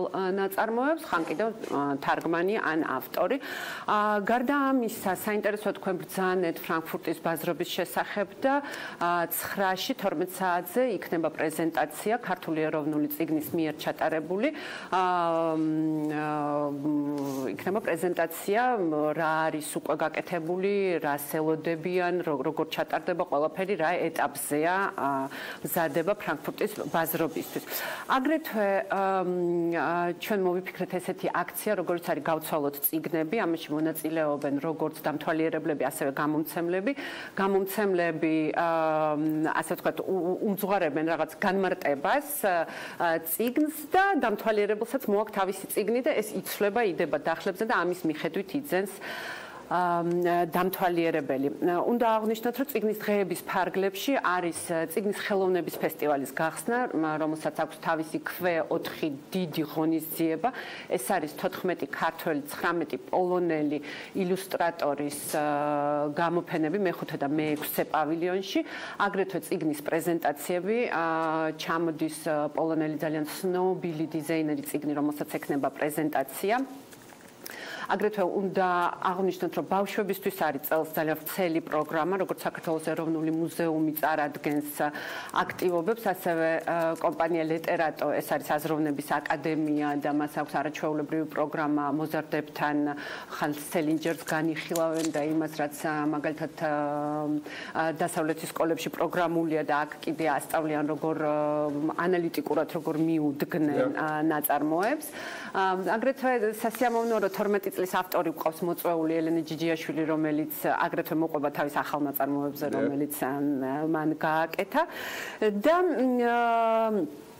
დატვირთულია ძალიან ჩვენი წიგნის დღეები იმითაც, რომ აი ესეთი ხალხმრავალი ღონისძიებისთვის ყველა, როგორც ვთქვათ, მთლიანად სივრცე არის გახსნილი, რომ ყველა ღონისძიება, რაც მიდის, დამთვალიერებელმა შეძლოს და პროგრამაც ხადდება, რომ დამთვალიერებელმა შეძლოს რომელ დარბაზში, რომელ კუთხეში, სად რა ღონისძიება ტარდება, ისე რომ მაქსიმალურად კომფორტული გარემოა შექმნილი, რომ მაგალითად ოჯახთან ერთად მოხვიდე, ბავშვმა აზრიანად გაატაროს დრო და უფროსებმა შეძლონ საინტერესო სიახლეების მოსმენა და წიგნების შეძენა და დათვალიერება. ყოველწლიურად რაც შეიმჩნევა, გარდა საბავშვო ლიტერატურის ნაწილის მატებისა, მეც სხვა შორს ჩემი გამომცემლად საბავშვო ნაწილით იქნება წარმოდგენილი, ზოლიანი კაცი წელს პირველად, ამიტომ ჩვენ საიუბილეო თარიღია. ყოველ წელს შეიმჩნევა უცხოურენოვანი ლიტერატურის უფრო ვთქვათ მოზღვავება.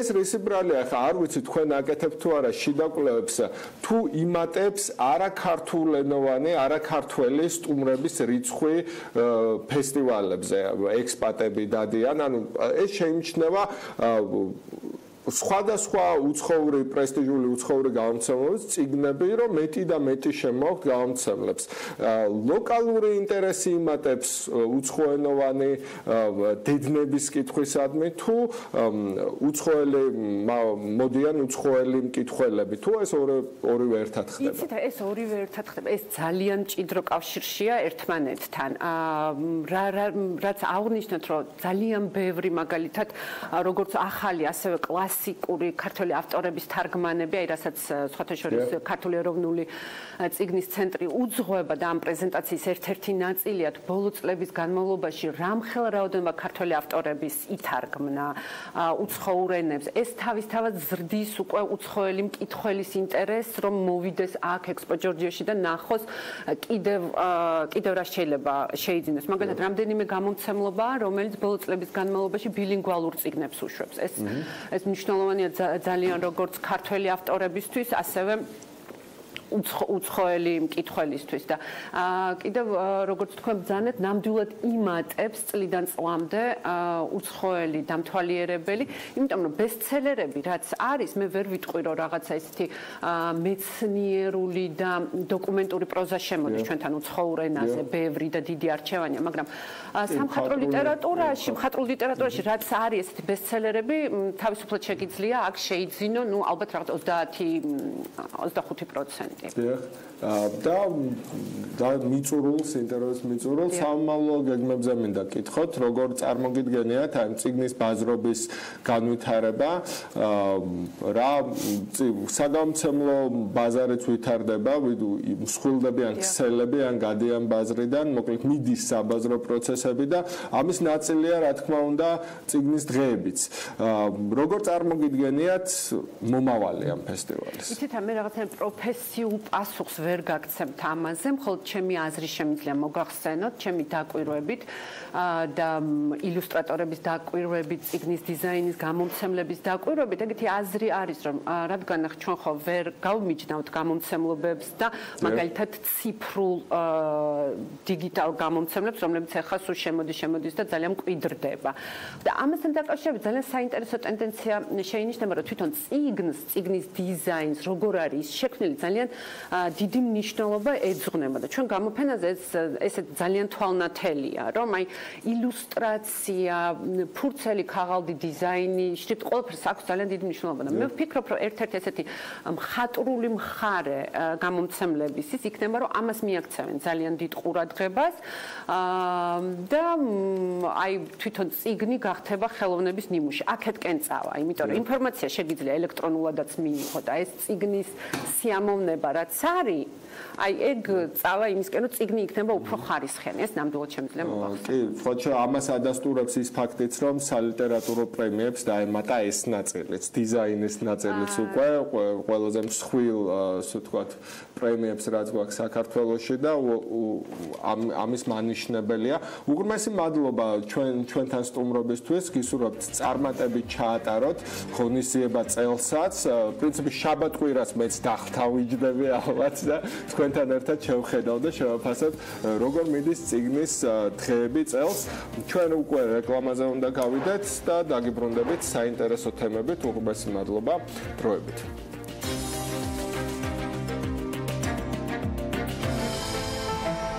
ამინდის პროგნოზის სპონსორია SEU დეველოპმენტი.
ამინდის პროგნოზის სპონსორია SEU Development-ი.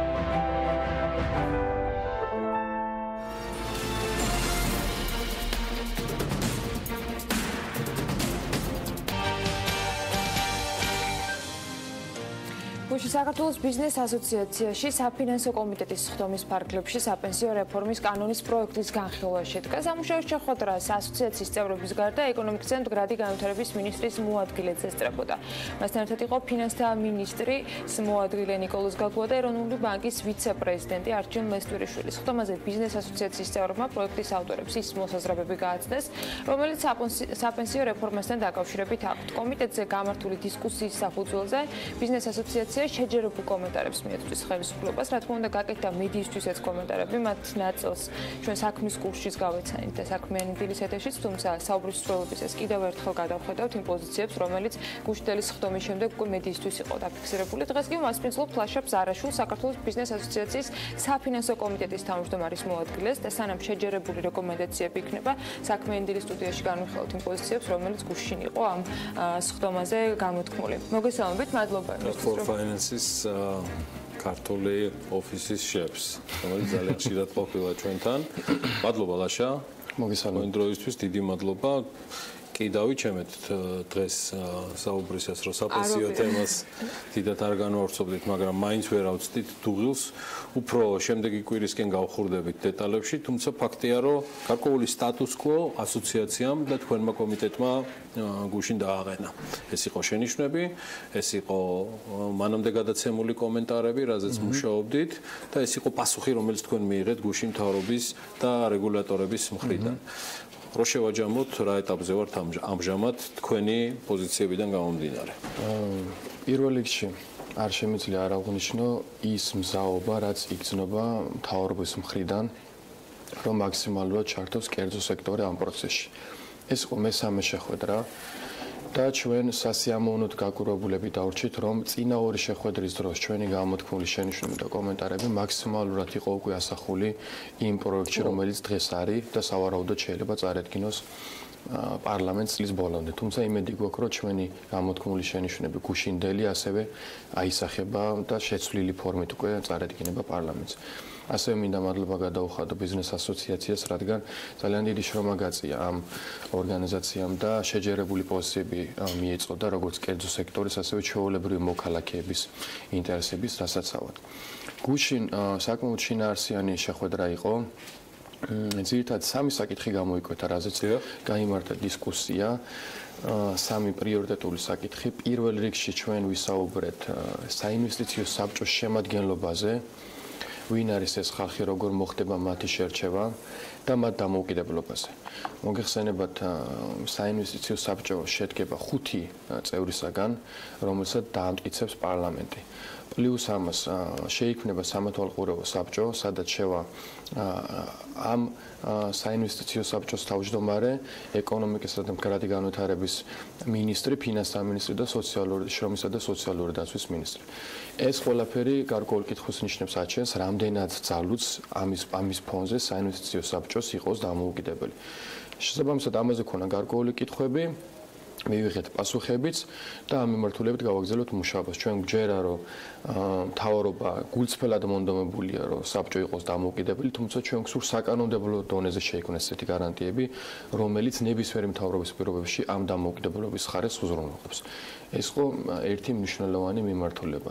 მეორე, რაც შემიძლია გამოყო, შეეხებოდა საპენსიო ფონდში დაგროვილი აქტივების საინვესტიციო პოლიტიკას. იქ ჩვენ გარკვეული რეკომენდაციები მივეცით მთავრობის წარმომადგენლებს. ჩვენი პოზიცია და პირადად ჩემი პოზიციაა, რომ ამ თანხების აკუმულირების შემდეგ სასურველია ინვესტიციები განხორციელდეს კორპორაციული ბონდების მიმართულებით და ნაკლებად წავიდეს ეს თანხები სახელმწიფო ფასიან ქაღალდებში, რომელიც შემდეგ გაზდის ისევ სახელმწიფო ვარს და ეს არ გამოიწვევს კერძო სექტორის. ამის რისკი დიდია, რომ წავიდეს სახელმწიფო ფასიან ქაღალდებში? რისკი არის. რადგან თავიდან შეიძლება შერჩეული იქნეს პოლიტიკა, რომელიც ნაკლებად სარისკო პორტფელში მოახდენს ამ აქტივების დაბანდებას, თუმცა ესაც მისაღებია და პირველი 5 წლის მანძილზე ჩვენ ვისაუბრეთ, რომ სავარაუდოდ ეს პოლიტიკა ექნება განხორციელებული, რათა ვნახოთ, გამოვცადოთ ბაზარი და ასე რომ ვთქვათ, მოლოდინებით დასტაბილურდეს. აი ამის შემდეგ კი ვფიქრობთ, სასურველი იქნება კორპორაციული ბონდების მიმართულებით ამ თანხების ინვესტირება. ასევე პირადად ჩემი მოსაზრება იყო, რომ სასურველია საკანონმდებლო დონეზე გარკვეული შეზღუდვები ჩაიდოს, რათა ეს თანხები არ მიემართოს ქვეყნის მიღმა საზღვარგარეთ, არამედ მოხდეს ამ თანხების ბრუნვა თვითონ საქართველოში ჩვენი ქვეყნის ფარგლებს შიგნით და ამან დამატებით გამოიწვევს უკვე ეკონომიკის სტიმულირება. მესამე მნიშვნელოვანი საკითხი, რაზეც ვისაუბრეთ, იყო კაპიტალის ბაზარი და საპენსიო რეფორმის მნიშვნელობა კაპიტალის ბაზრის განვითარებისთვის. ჩვენი აზრით, საპენსიო რეფორმა შეიძლება გახდეს ერთ-ერთი სტიმული, რათა ბაზარზე შემდეგ გაჩნდნენ ინსტიტუციონალური ინვესტორები, რომლებიც კაპიტალის ბაზარს მოამარაგებენ გრძელვადიანი რესურსს და ბაზარზე გააჩენს დამატებით ლიკვიდობას. აი ეს ძირითადი სამი საკითხი იყო განხილული გულით. და ეს არ იყო სულ ძალიან საინტერესო კომენტარები გააკეთეს ლაშას კოლეგებმა ბიზნეს ასოციაციის სხვა მესვეურებმა და წარმომადგენლებმა. მოდი რამდენიმე მათთაგანის მოსაზრებას მოусმინოთ, რომელიც საპენსიო რეფორმასთან დაკავშირებით გამოთქვეს. დაახლოებით 7 სხვადასხვა შენიშვნა და არის მზაობა ქვეყნის ხელისუფლების მხრიდან რომ გაითვალისწინონ ჩვენი საბოლოო შენიშვნები, როგორ იქნება დანიშნული სანქციო საბჭოს წევრები, როგორ მოხდება თანხების გარკვევა, განკარგვა, იყო ხარჯებთან დაკავშირებული საკითხები. ძალიან ცივი პროფესიული და იმ საკითხები დავაყენეთ, რომელიც ჩვენი ასოციაციის წიაღში ჩვენმა კომპანიებმა ჩვენ მსჯელობის შედეგად წარმოიქმნა ეს საკითხები, დავაყენეთ და თითქმის ყველა შენიშვნაზე მივიღეთ თანხმობა ხელისუფლების მხრიდან. შენიშვნები არ იყო, უბრალოდ კითხვა-პასუხის რეჟიმი იყო, უფრო განმარტებებს დავარქმევდი ამას ყველაფერს, ანუ საუბარი იყო, როგორც გითხარით, როგორ მოხდება გათავსება, რომელ ვალუტებში ხომ არ არის რამე შეზღუდვა, მთლიანად თქვათ იქ, როდესაც სავალო ფასიან ქაღალდებზეა საუბარი, ხომ არ არის საჭირო იმისაც, რომ განიმარტოს ცალკე, რამდენი უნდა იყოს კერძო, რამდენი უნდა იყოს სახელმწიფო. უბრალოდ მე ვფიქრობ, რომ იყო საკმაოდ საინტერესო ღია განხილვა, კომენტარები იყო მთავრობის წარმომადგენლებისა, რომ ისინი ჩაინიშნავენ ამას, შეიძლება თქვათ გააზრება მოხდეს თავიდან და მე ვფიქრობ, მოკლე პერიოდში კიდევ დამატებით შეხვედრა გვექნება. აშა, აქვს თუ არა ბიზნეს ბოლომდე განცდა? მოდი მაგ განცდამდე სხვა რამეს კითხავ. არსებობს თუ არა თქვენს რიგებში ისეთი, ვინც საპენსიო რეფორმის არა მოდელს, არამედ არსს ეწინააღმდეგება, ვინც თვლის, რომ აი მე მაგალითად ვთვლი, რომ ჩვენ დავაგვიანეთ რეფორმის განხორციელება. ეს ჩემი მოსაზრებაა, მაგრამ ხომ არ არსებობს ბიზნესმენი ბიზნეს ასოციაციის წიაღში, ან თქვენ ხო არიცნობთ არა წევრს, თუმცა რა წევრს, GDP-ის 80% მანცხეთ ხართ ასოციაციაში, ვინც ეწინააღმდეგება და ამბობს, რომ ჯერ ამის დრო არ არის, ან რაღაცა, მერე გადავიდეთ მოდელზე. მხოლოდ ერთი ადამიანი იყო ესეთი, ვინც კრიტიკული შენიშვნა გამოთქვა ზოგადად რეფორმის მიმართ და არა კონკრეტული ასპექტის მიმართ. თუმცა ამაზე რა თქმა უნდა ასოციაციაში ხარჯებიდან გამომდინარე ბუნებრივია მისი მოსაზრებით ერთი რომ ამან შეიძლება გაზარდოს საგაცხადო ტვირთი და მეორე მიმართულებით მან კონკრეტული ციფრები მოიყვანა როგორ რა ოდენობით უზდის ეს სახელმწიფო ხარჯს და იქ შეიძლება უკვე გარკვეული გადაწყვეტილებები იქნას მიღებული. თუმცა ჩვენ ბიზნესმენებს გააზრებული გვაქვს ერთი რამე რომ ჩვენ ვერ გავემიჯნებით, ასე ვთქვათ, ქვეყანაში მიმდინარე პროცესს, ჩვენ გვაქვს ჩვენი სოციალური პასუხისმგებლობაც. ფაქტია, ბოლო 2 წლეულის განმავლობაში საქართველოში დემოგრაფიული მდგომარეობა ნეგატიურად იცვლება. მოსახლეობის დაბერების პროცესი მიმდინარეობს, შობადობა აკლებულობს და ეს ორი ტენდენცია არის თვალსაჩინო. ამის პარალელურად შედეგი არის ის, რომ შრომის უნარიანი მოსახლეობის რაოდენობაც მცირდება. ეს ნიშნავს იმას, რომ წლიდან წლამდე სახელმწიფოს საბიუჯეტო ვალდებულებები სოციალური პენსიის კუთხით არის ასევე მზარდი. ამიტომ შეუძლებელი გახდება რამდენიმე წლის განმავლობაში ქვეყანამ ზიდოს ის ტვირთი, რასაც ქვია გაზრდილი სოციალური პასუხისმგებლობა.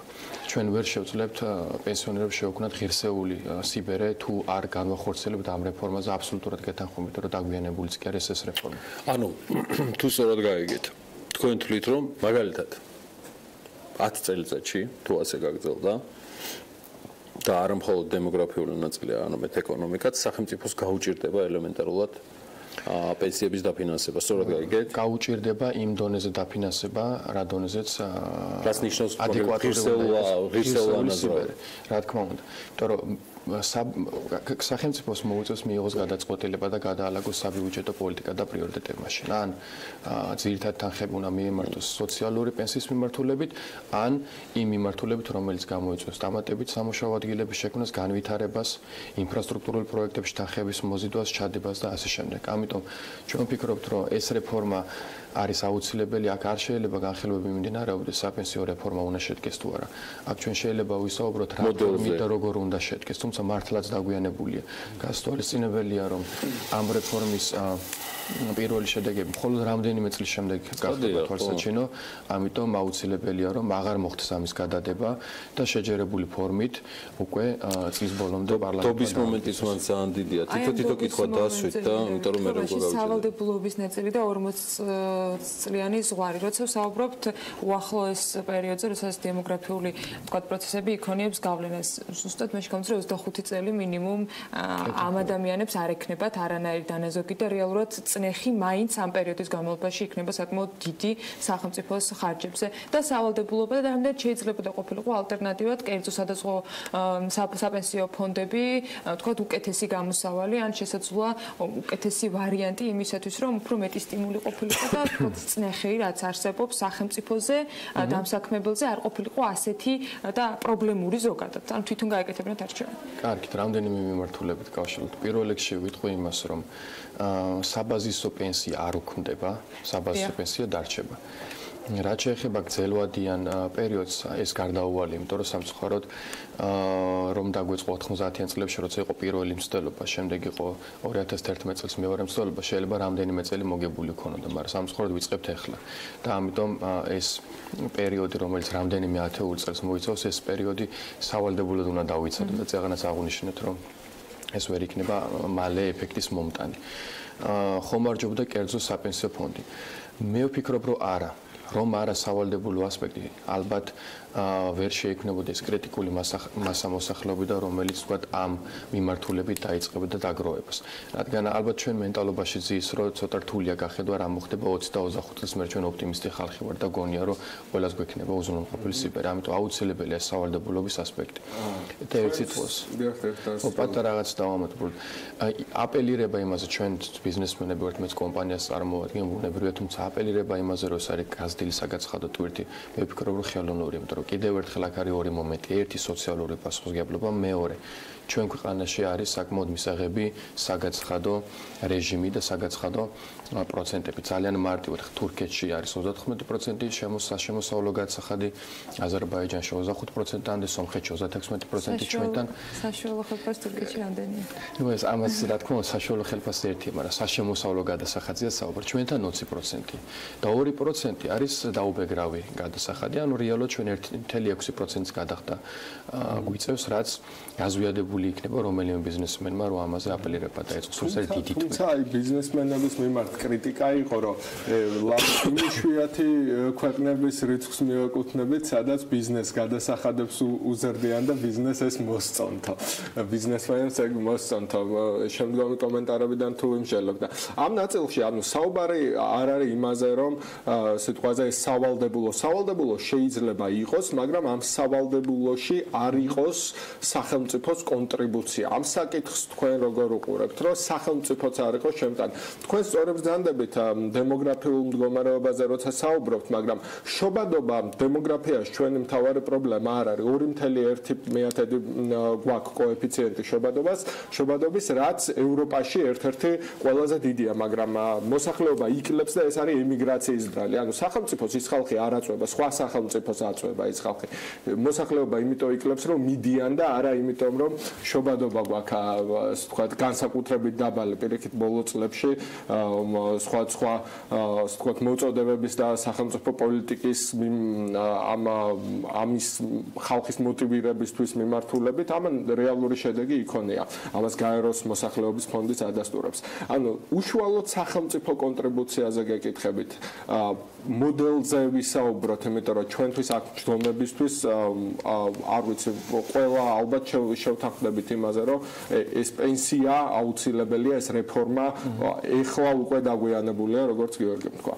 სახელმწიფოს ნაწილზე ვისაუბროთ, სახელმწიფო კონტრიბუციაზე. ეს მოდელი თქვენ გარდა იმისა, რომ დემოგრაფიაშიც სხლავს შოთაზე გეუბნები. თან აქტუალურია მისთვის გუში წინ мама გახდა. გილოცავ. გილოცავ. არ ვიცი რა სტატისტიკას საუბრობთ, ხა მე წამოსვლის წინაზე სპეციალურად გადავხედე შობადობის და სიკვდილიანობის სტატისტიკას და მე სხვა მოსახლეობის დაბერება მიდის, მაგრამ ეს არ არის ისეთი არ არის ისე როგორც დანარჩენ ევროპაში. ამ მიმართულებით ევროპასთან შედარებით მოწინააღმდეგე ვართ, ყველაზე კარგი შობადობა გვაქვს. ერთ-ერთი ესეთ ქვეყანა ვართ 50 ქვეყანას შორის. რაც შეეხება სახელმწიფოს კონტრიბუციას. არ ვფიქრობ, რომ გაუმართლებელი არის. ისევ და ისევ 2%-ის ფარგლებში.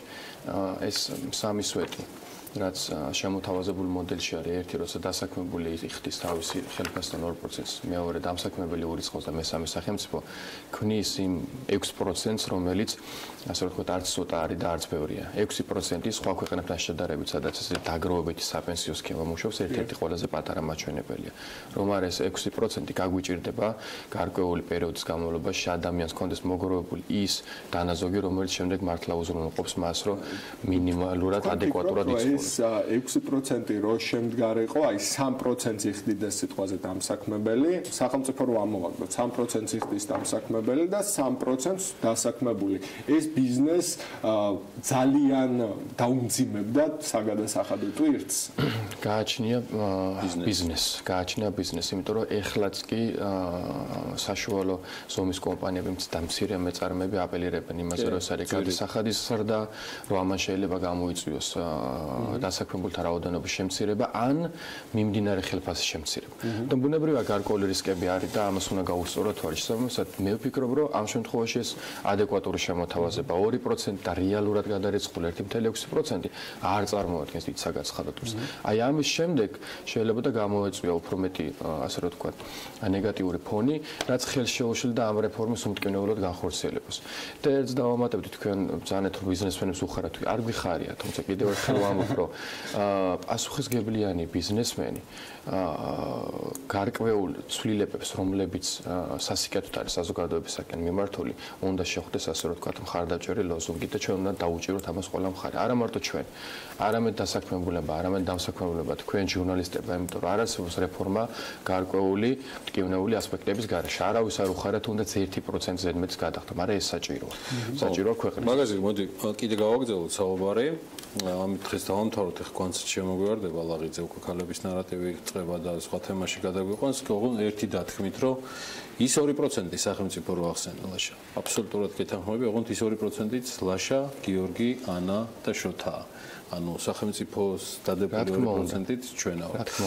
თუმცა ყველა ის პერსონალიები და პერსონიფიცირება, რომელიც შოთამ ახსენა, რა თემაზე ვსაუბრობდით ლაშა ბზარაშვილთან, საქართველოს ბიზნეს ასოციაციის საფინანსო კომიტეტის თავმჯდომარის მოადგილესთან გავშლით ამ თემას, საპენსიო რეფორმას უფრო დეტალურად. შემდეგ დღეებში დაგვეხმარება ამაში გაშარული. ჩვენ ახლა უნდა დაგემშვიდობოთ, მართლა ქალების ნარატივის დრო არის და ხვალდილის 8 საათიდან 8:05 დააგდება მომართეთ თქვენი ტელევიზორები, ტელევიზორებისკენ აბა დროებით.